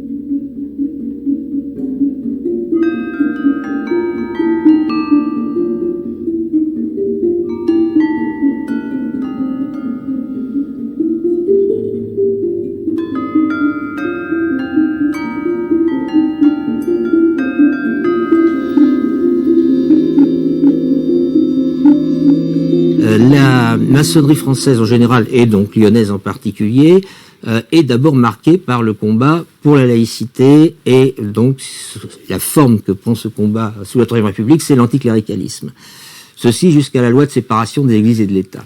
Donc ça, c'est le premier volet de l'action maçonnique. Mais tous les maires de Lyon, à partir de Hénon, étaient dans la ligne, dans le droit fil de cet enseignement laïque, public et gratuit. C'est sûr. Et tu vois, jusqu'à Augagneur. Attends, je dois avoir des notes là-dessus, parce que je trouve que ça doit être intéressant. Cette période, elle a été entre les... Je ne sais pas si je vais les retrouver, hein, Barodet. Hénon décède, c'est son premier adjoint, Désiré Barodet. Ancien instituteur qu'il remplace à la présidence du conseil municipal. Le préfet Pascal décide la réouverture des écoles chrétiennes. Et la municipalité maintient son opposition et réaffirme sa volonté d'entretenir seulement les écoles laïques. C'était le fils Barodet, ça. La société d'instruction libre et laïque de 1872 crée des sociétés de quartier. Ça a été créé par les francs-maçons et les républicains. En parallèle, parce qu'en plus, il fallait bien en rajouter des couches, là. Hein, ça partait de tous les bouts. Hein. L'ordre moral tient en suspicion une ville qu'il juge trop républicaine et indisciplinée. Le nouveau conseil municipal élu le 8 juin 1973, à forte majorité radicale, dit que les écoles communales de Lyon ne peuvent être dirigées que par des instituteurs laïcs pourvus du brevet de capacité. Il s'oppose avec vivacité au préfet. Le préfet suspend et dissout le conseil municipal le 28 octobre 1973. Je te jure, ça a été un combat entre le préfet et ses frangins. Terrible. Parce que le préfet, encore là, faut attendre 1882. Hein. Il y a encore 10 ans à tirer là. Alors l'anticléricalisme prolonge effectivement une certaine défiance qui s'était déjà manifestée d'ailleurs dès la fin du XVIIIe siècle, où que le déisme incarnait assez bien finalement, mais cette fois-ci sur un mode positiviste, quelquefois même athée militant, pas toujours, mais quelquefois nouveau, mais propre à la fin du XIXe siècle, parce que la fin du XIXe siècle et la maçonnerie de la fin du XIXe siècle, de la même façon, croit dans un progrès social, croit dans la science et croit à une matérialité de la connaissance qui nie cette fois-ci totalement et l'Église et la religiosité en grande partie. Mais il y a d'autres volets qu'on ignore souvent, en particulier le volet social. Les loges maçonniques ont élaboré ou contribué à l'élaboration des grandes lois sociales qui seront votées sous la Troisième République. Et également, en faveur, elles se sont battues pour un certain nombre de progrès, différentes formes de progrès, par exemple le consentement le divorce par consentement mutuel, la suppression de la peine de mort, et qui ne vont aboutir que beaucoup plus tardivement. Cet attachement d'ailleurs à l'idéal républicain conduit les maçons à vouloir toujours être à l'avant-garde du mouvement républicain. C'est pour cela qu'on va trouver beaucoup plus de maçons à partir des années 1890 chez les radicaux et chez les socialistes que dans le parti centriste du mouvement républicain. Parce que là aussi, le socialisme va rentrer à partir de 1881. Auguegneur était socialiste, hein, faut pas l'oublier. Son bras droit, Crescent, était radical. Tu vois, mais c'était un juste équilibre, tu vois, tout le long, bien pesé. Mais, tu vois, dans les loges, les débats devenaient de plus en plus socialisants. Ils découvraient le droit de grève. J'ai vu une fois une discussion sur le lockout.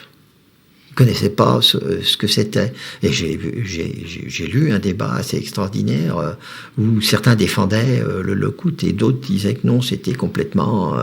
tu vois. Donc il y avait quand même des débats sociaux assez énormes. Les maçons se veulent, la République, ils disent à couvert, c'est-à-dire la protéger, 2, la faire avancer, la faire progresser. Hein. Et alors là, c'est le combat contre le cléricalisme, certes, mais aussi toutes les réalisations sociales que l'on va trouver dans l'action maçonnique. Et 3, exclure de leur rang ceux qui ne sont pas jugés de bons républicains. C'est ce qui va se passer avec l'affaire Boulanger, général Boulanger. Il y aura des exclusions de la franc-maçonnerie de francs-maçons qui se sont mouillés avec le général Boulanger, mouillés entre guillemets évidemment, et ensuite au moment de l'affaire Dreyfus évidemment. La grande majorité des maçons sont pacifistes avant 1914, à l'image de Léon Bourgeois par exemple, et il faut bien dire que ils ont tout fait pour empêcher la guerre. Ils animaient les sociétés de la paix. Et ceci jusqu'en 1914. En 1914, c'est toute l'opinion française qui bascule, franc-maçonnerie comprise, puisque le gouvernement qui est en place au moment de la guerre, c'est le gouvernement Viviani, et Viviani était franc-maçon, et le chef des armées, Joffre, était également franc-maçon.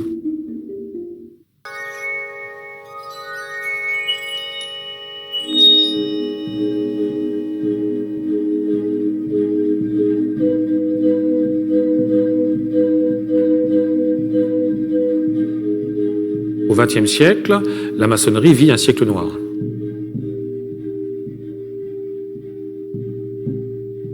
Au fur et à mesure de l'avancée des troupes nazies, la franc-maçonnerie est interdite en Autriche, elle est interdite en Tchécoslovaquie, elle est interdite en Pologne sous le régime de colonel Beck.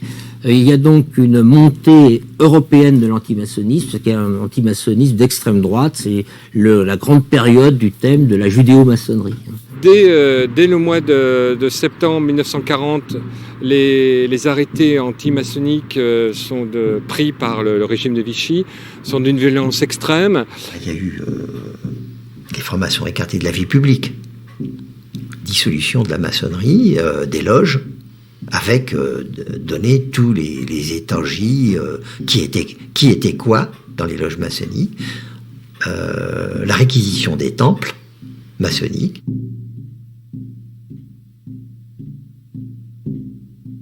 Même avant la promulgation des lois de Vichy, on a immédiatement des fuites pour prévenir en effet les maçons qu'on va vers la tragédie. Donc il y a vraiment, c'est l'une des périodes où la maçonnerie dans sa globalité a été la plus fraternelle, parce qu'elle savait qu'elle allait payer un prix très très élevé, et que s'il n'y avait pas cette fraternité, le prix aurait été 10 fois ce qu'il a été, alors qu'il a été très très important. Lyon, c'est la capitale de la résistance, évidemment, donc du côté de la France non occupée. Alors quand on regarde l'action des maçons à Lyon pendant la période de la guerre, il faut distinguer d'une part l'action des maçons en tant que tels. Il y avait effectivement un comité maçonnique qui s'est constitué en 1941 et qui a joué un rôle important dans la résistance, notamment par ses relations avec l'intelligence service, par la fabrication de fausses cartes d'identité et en favorisant les passages des personnes persécutées, notamment des juifs, mais aussi des résistants, vers la Suisse. Donc là, c'est l'action strictement maçonnique. Et il y a ensuite la présence des francs-maçons dans les différents mouvements de résistance. Paradoxalement, à Lyon, ce n'est pas au mouvement combat que l'on trouve le plus de francs-maçons chez Freinet, alors que dans le reste du sud-est de la France, la plupart des maçons, ou un grand nombre de francs-maçons plus exactement, sont à combat.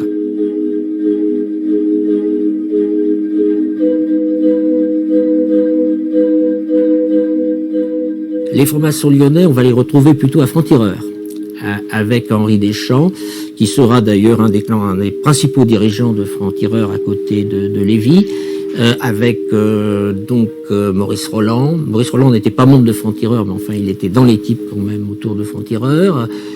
Et un certain nombre de ces francs-maçons de Franc-Tireur ensuite ont fait scission avec Dunoir pour fonder le Coq Enchaîné. Par rapport à Franc-Tireur, le Coq Enchaîné met davantage l'accent sur la République et sur la laïcité. Le coq annonce la lumière. Le coq chante quand la lumière va venir.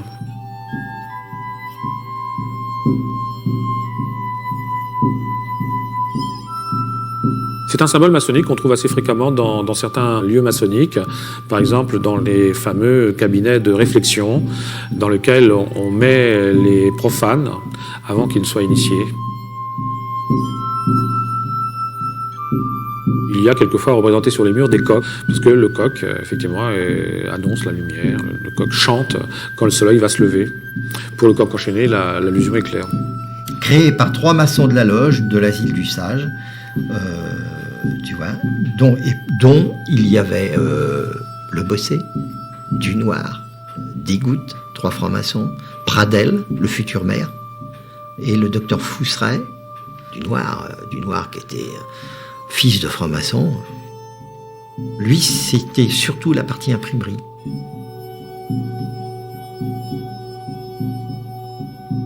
Le Coq Enchaîné, c'est le mouvement, et puis c'est évidemment le journal du mouvement, comme il y avait le journal de Franc-Tireur. Et d'ailleurs, les imprimeurs, comme Chevalier, étaient maçons. À la fois imprimeurs de Franc-Tireur et imprimeurs du Coq Enchaîné. Le Bossé, c'était le penseur. C'était celui qui écrivait des éditoriaux, qui avait la plume. C'était un monsieur d'une culture fantastique. Tout, matheux, tout.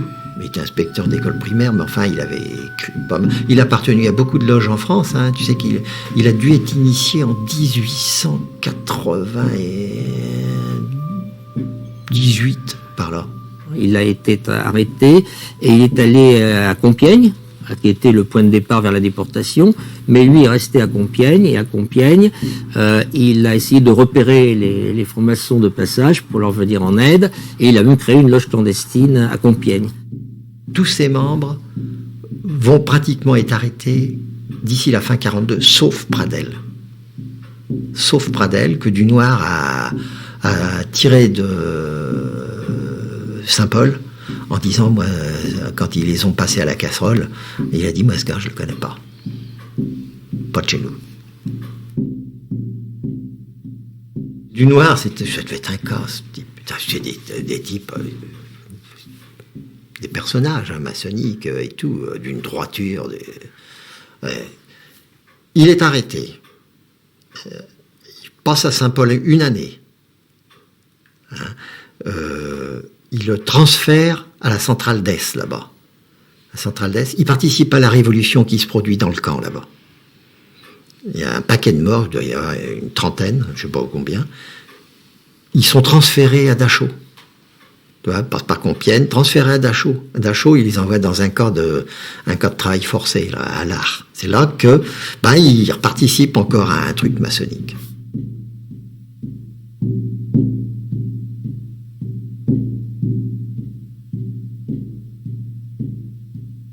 On voit dans les tenues, les réunions, à quel moment ils apprennent la mort de leur frère Franklin Roosevelt, pour laquelle ils font une cérémonie de deuil. Ils adressent à leurs frères anglais et américains des invitations à venir partager leurs travaux. C'est tout à fait émouvant. Ils s'entraidaient, là, on partageait tout. Non, il est revenu, il a remis ça. Il est retourné en loge, il est retourné en tout. Lui, ça a été sa vie. Ça correspondait à... Moi, je pense que ça correspondait à son éthique. Jamais une médaille. Il a toujours refusé. Il n'y a aucune médaille. Il n'a jamais accepté une médaille. Il y a eu beaucoup de maçons qui sont morts pour leur participation à la résistance, ou bien qui sont morts du fait de leur origine juive. Pour Lyon, ne fût-ce que du côté Grand Orient, il y a plus de 40 personnes. Et la Grande Loge de France, on a un certain nombre aussi. L'asile du Sage, il y a eu le Grand, qui était le Vénérable, qui a été assassiné par la milice. Il y a eu Katz qui est mort en déportation, Deschamps qui est mort en déportation, Bloch qui est mort en déportation, Jordery, l'élu, est mort en déportation.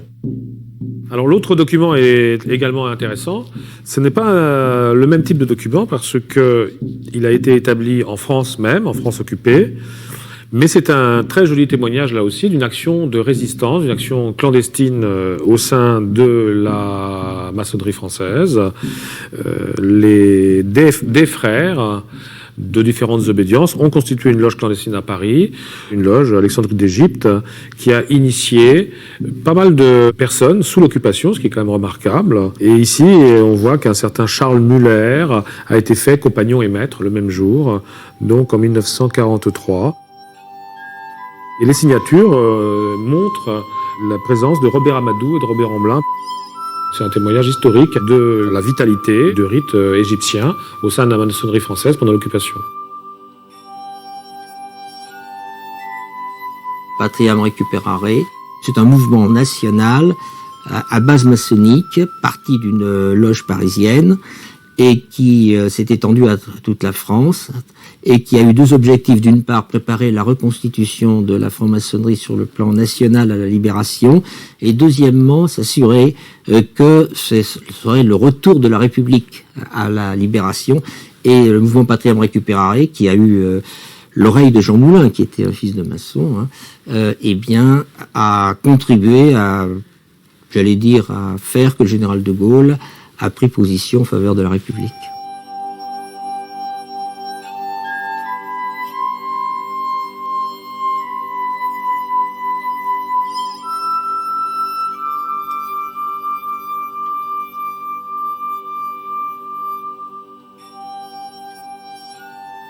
Il y a eu un certain nombre de problèmes qui sont posés. Le premier, ça a été la reconstitution des effectifs. Il y a eu un contrôle sur l'activité de tous les francs-maçons pendant la guerre, de façon à ce qu'on ne réintroduise pas dans la franc-maçonnerie ceux qui avaient d'une façon ou d'une autre une attitude favorable à Vichy ou douteuse à l'égard de la collaboration.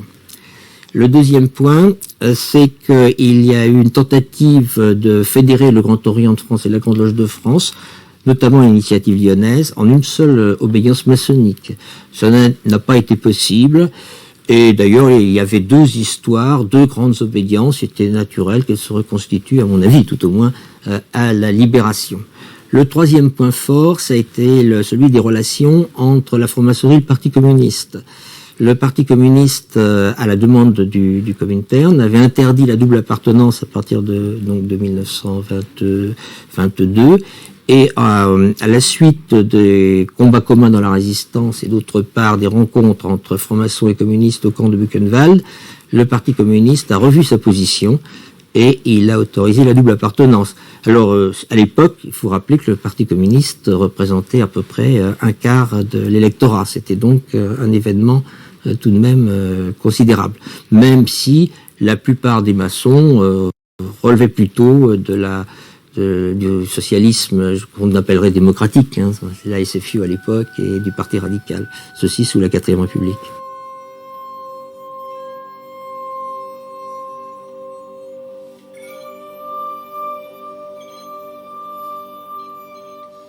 Il y a eu une flamme qui a été maintenue, il y a eu des hommes courageux, des flambeaux, des héritages se sont transmis, et que la reconstruction, effectivement, se mettra en route, de toute façon, dans la seconde moitié du XXe siècle. Elle dure encore.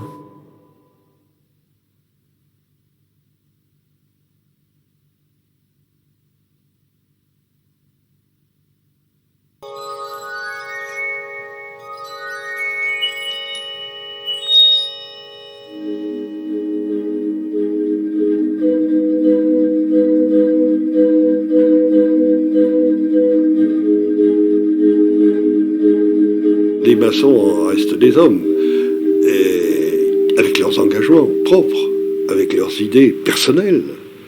C'est ce qui fait la différence de la franc-maçonnerie et de mouvements politiques ou de mouvements de pensée où l'on se regroupe par affinité.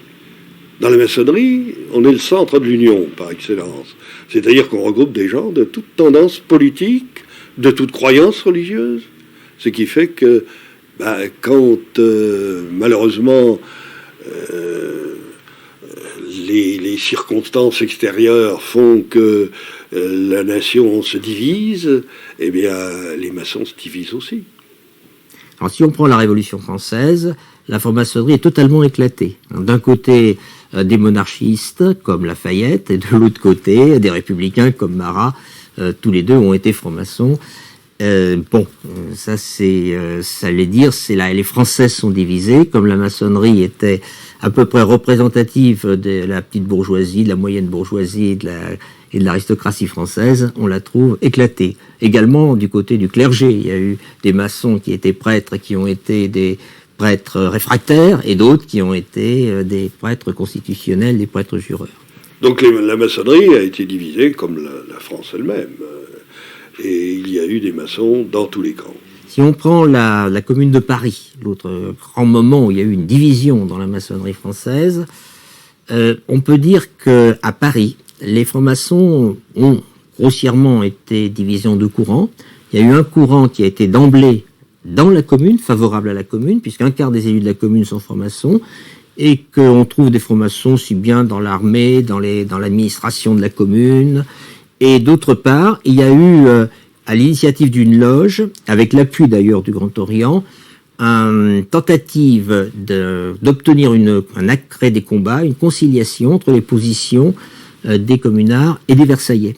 C'est ce qu'on appelle le mouvement conciliateur, et c'est l'échec de ce mouvement conciliateur qui s'est matérialisé par une grande manifestation le 29 avril 1871 pour exiger l'arrêt des combats du côté versaillais, que la maçonnerie française a basculé au moins assez largement du côté de la commune, et que d'ailleurs, c'est quelque chose d'unique dans l'histoire de la franc-maçonnerie, les francs-maçons et les compagnons du Tour de France ont décidé de former une seule fédération qui a duré jusqu'à la défaite.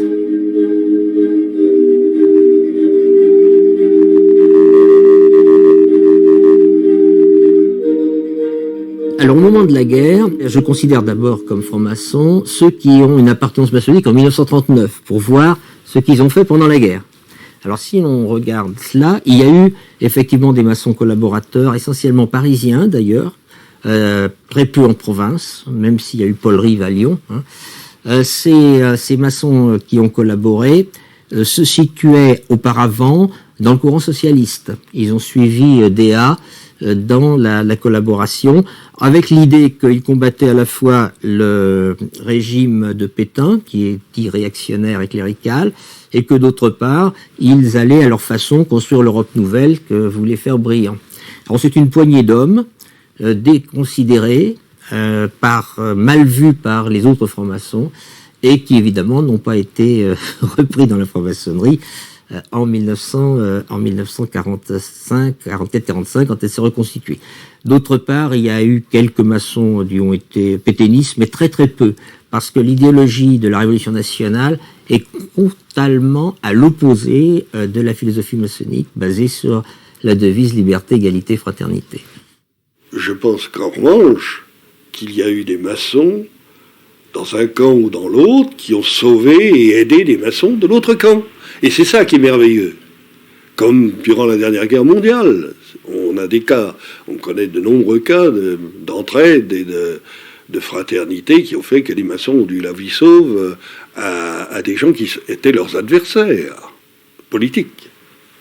Et ça, je crois que c'est incontestable, ça existait aussi sous la Révolution. Moi, je pense qu'en effet, qu'entre francs-maçons, on devrait plutôt, d'ailleurs c'est prévu dans nos constitutions, de s'entraider, et on est là pour la perfection de l'humanité. Donc on devrait déjà commencer par rapport à ses frères de son obédience ou d'autres obédiences, puisqu'on nous dit qu'on est, par rapport à la franc-maçonnerie universelle, tous frères. C'est vrai qu'on devrait en effet mettre ça en application. Mais on l'a mis en application plus souvent qu'on le croit. Hein. Dans les périodes les plus troublées de notre histoire, l'une des références, c'est mai 68 à Paris. Sans dévoiler les noms des uns et des autres, si on a eu un coût humain aussi faible, c'est que la maçonnerie, toute obédience confondue, ont évité le pire. Parce qu'il y a des maçons aussi chez les CRS, il y a des maçons à la préfecture de Paris, il y a des maçons du côté de l'UNEF, à l'époque, je ne veux pas citer des noms, certains sont publics, certains me comprendront, certains se retrouveront. Mais c'est vrai que parce qu'il y avait des maçons chez le préfet de police, parce qu'il y en avait chez les CRS, parce qu'il y en avait du côté de l'UNEF, on est arrivé à un coût humain, je pense, le plus faible qu'on ait eu dans des moments aussi tragiques de notre histoire. Donc ça prouve bien que quand les maçons vraiment sont là, n'oublie pas pourquoi ils sont là, on arrive au moins à ce niveau-là à éviter le pire.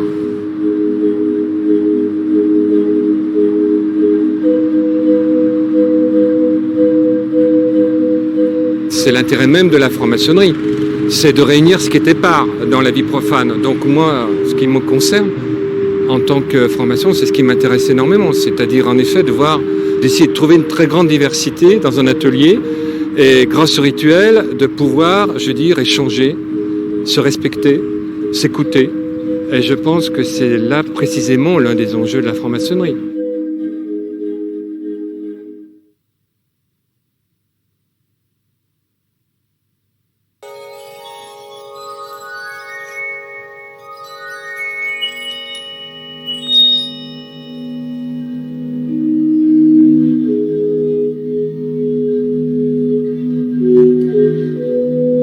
Il existe dans l'histoire de la franc-maçonnerie deux périodes. La première est dite opérative. Elle concerne l'époque schématiquement médiévale où les francs-maçons étaient avant tout des gens qui construisaient des édifices, principalement des édifices religieux. Leur métier était la maçonnerie, était l'art de bâtir. Cette maçonnerie opérative, cette époque opérative, s'oppose à la maçonnerie dite spéculative qui va apparaître progressivement dans le courant du XVIIe siècle. Et là, il s'agit d'une maçonnerie spéculative parce que les hommes qui la composent majoritairement et puis très vite exclusivement ne sont pas du tout des gens qui sont liés au métier de maçon. Ce sont des intellectuels, ou des négociants, des bourgeois, bientôt des aristocrates, des gens d'états sociaux extrêmement divers, mais dont la caractéristique commune est précisément de n'avoir aucun lien avec le métier de maçon. Et tout le problème de la franc-maçonnerie spéculative a été de se situer par rapport à la franc-maçonnerie opérative. Et très tôt, au début du XVIIIe siècle, quand les francs-maçons spéculatifs commencent à écrire leur histoire, ils créent progressivement la légende de la filiation opérative.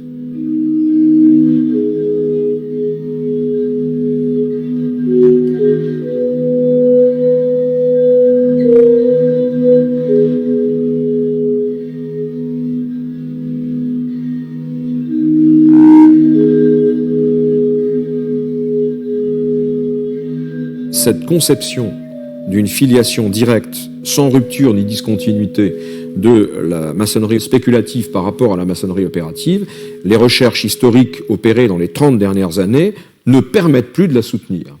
La franc-maçonnerie spéculative est en rupture totale avec la maçonnerie opérative dont elle ne procède pas directement. La maçonnerie spéculative n'a fait qu'emprunter les formes, certains usages, une emblématique, des symboles, réputés avoir appartenu à la maçonnerie opérative. Il n'existe pas de continuité entre les deux. Alors la question, effectivement, est de savoir pourquoi avoir emprunté à la maçonnerie et pas à d'autres métiers.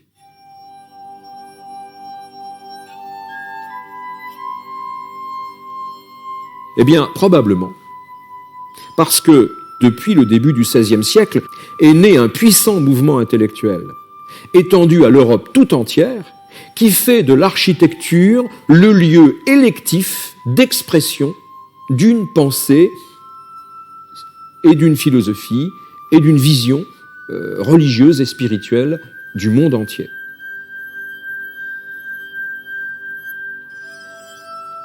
Ce système qui consiste à voir dans l'architecture un lieu idéal de projection d'une pensée philosophique et mystique, c'est très exactement ce qui est repris par la franc-maçonnerie. Alors ils ont gardé la symbolique du métier, parce que la symbolique du métier leur donnait un cadre protecteur, leur donnait une légitimité. C'est un métier qui est quand même une aristocratie de métier, et leur donne une ancienneté par les écritures, puisque très très vite, ils amalgament cette coquille, cette teinture opérative ancienne, dans les spéculations autour du temple de Salomon. Or, le temple de Salomon, ce sont les écritures, c'est la légitimité.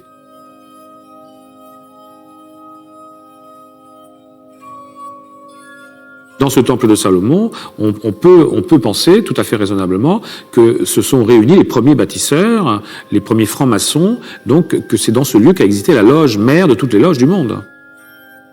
C'est une légende, mais c'est intéressant parce que ça donne un acte fondateur. Or, toute société de ce type a besoin d'un acte fondateur. Ils auraient pu prendre une autre référence, mais beaucoup moins intéressante. C'était plutôt celle d'ailleurs des opératifs du Moyen-Âge, la tour de Babel. Mais c'est une expérience beaucoup plus désastreuse.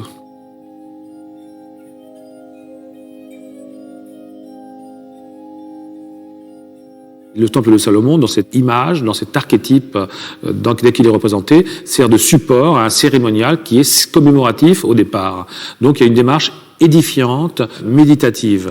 Et c'est dans ce cadre, qui est vraiment d'une façon très imbriquée, à la fois un cadre professionnel dans son apparence et à la fois un modèle spéculatif dans la reprise du temple de Salomon, qu'à ce moment-là se construit une sociabilité festive, mondaine, fraternelle, qui hérite effectivement et de toutes les sociétés badines de l'époque,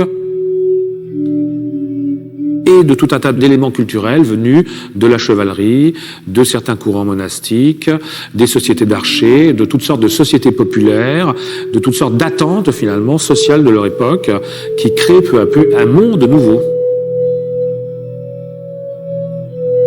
C'est une société masculine. D'abord parce que l'Angleterre, les pays anglo-saxons vivent déjà à cette époque-là typiquement dans une sociabilité masculine dans ce domaine, avec quelque chose qui hésite encore entre le clubisme actuel et le monde des tavernes. Mais de toute façon, quand cette société arrive en France, elle trouve une culture courtoise, elle trouve un éveil intellectuel de certaines catégories féminines, une vitalité dans l'ensemble de la présence féminine tout à fait intéressante, tout à fait étonnante. Très vite, des femmes sont associées dans les loges. On le voit par beaucoup de témoignages qu'on trouve à partir des années 1740, essentiellement. Des loges mixtes et bientôt des loges féminines entièrement se constituent. Et ça se terminera par la constitution d'une maçonnerie d'adoption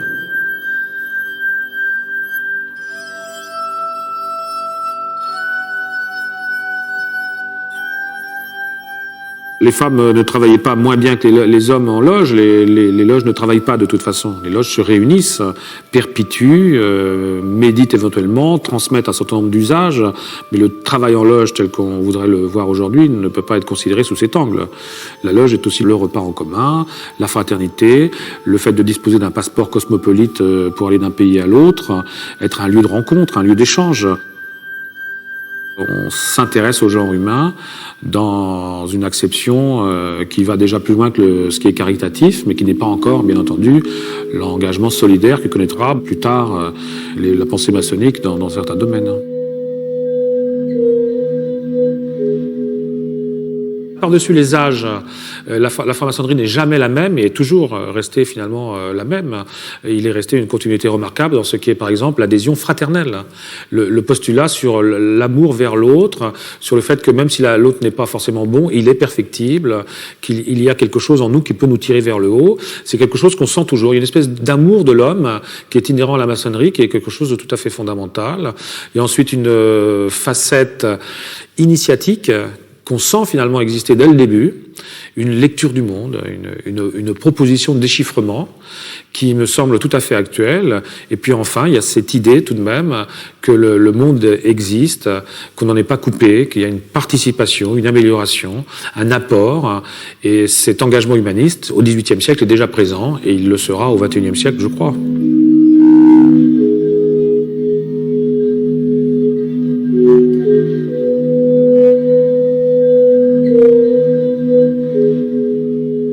La maçonnerie de la Troisième République, de la belle époque, une maçonnerie essentiellement politique. Et donc, l'engagement politique passe souvent par une entrée dans les loges. Et les loges, d'ailleurs, les travaux des loges sont essentiellement tournés vers l'action, plus que vers la réflexion. Alors qu'au XXe siècle, la carrière politique s'est totalement détachée de l'appartenance maçonnique qui est devenue quelque chose de plus individuel.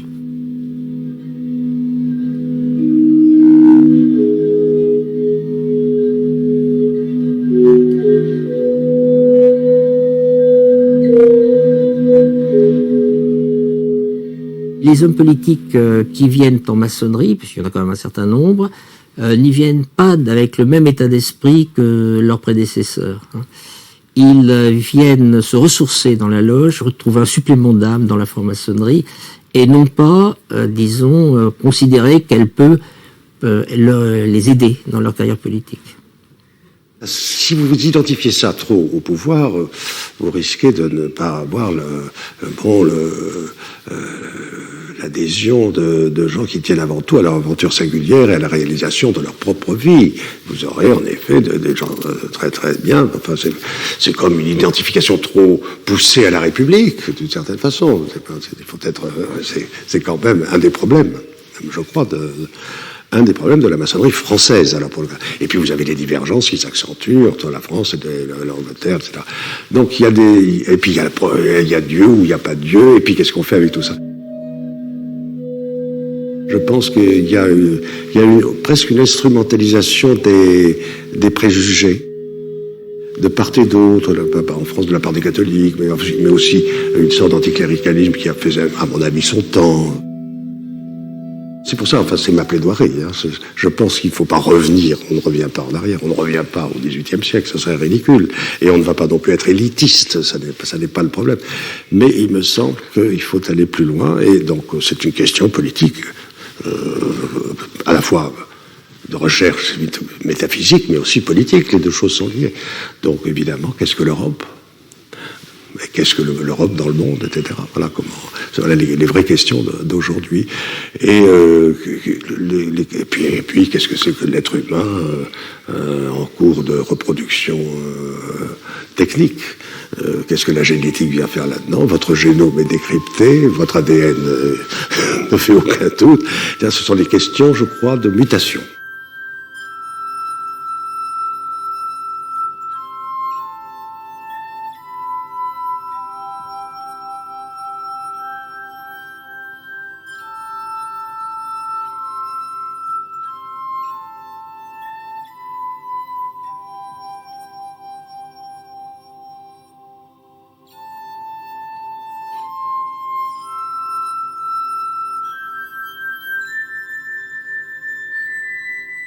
Il y a là, dans la franc-maçonnerie, dans la question de la naissance, de la mort, etc., un enseignement très profond qu'on peut poursuivre par bien des voies. La plus intéressante étant, à mes yeux, tout ce qui va du côté alchimique, par exemple. Il est certain que tout ce qui peut être transmutation, métamorphose, résurrection, doit intéresser automatiquement, dirais-je, quelqu'un qui a envie de se réveiller et de ne pas mourir dans l'ignorance. Nous sommes des penseurs libres. Et c'est pour ça qu'on peut se remettre en question tout le temps, tout le temps. Rien n'est acquis. Demain, c'est un autre jour et c'est bien. Est-ce qu'on est maçon 2 fois par mois, pendant 2 ou 3 heures, ou est-ce qu'on est maçon toute sa vie, 24 heures sur 24 ? Moi, personnellement, je pense qu'on est maçon toute sa vie, tous les jours, et à toutes les heures, du jour comme de la nuit. Je crois que c'est une formidable école qui a besoin de... C'est une sorte de garant d'une société, la maçonnerie.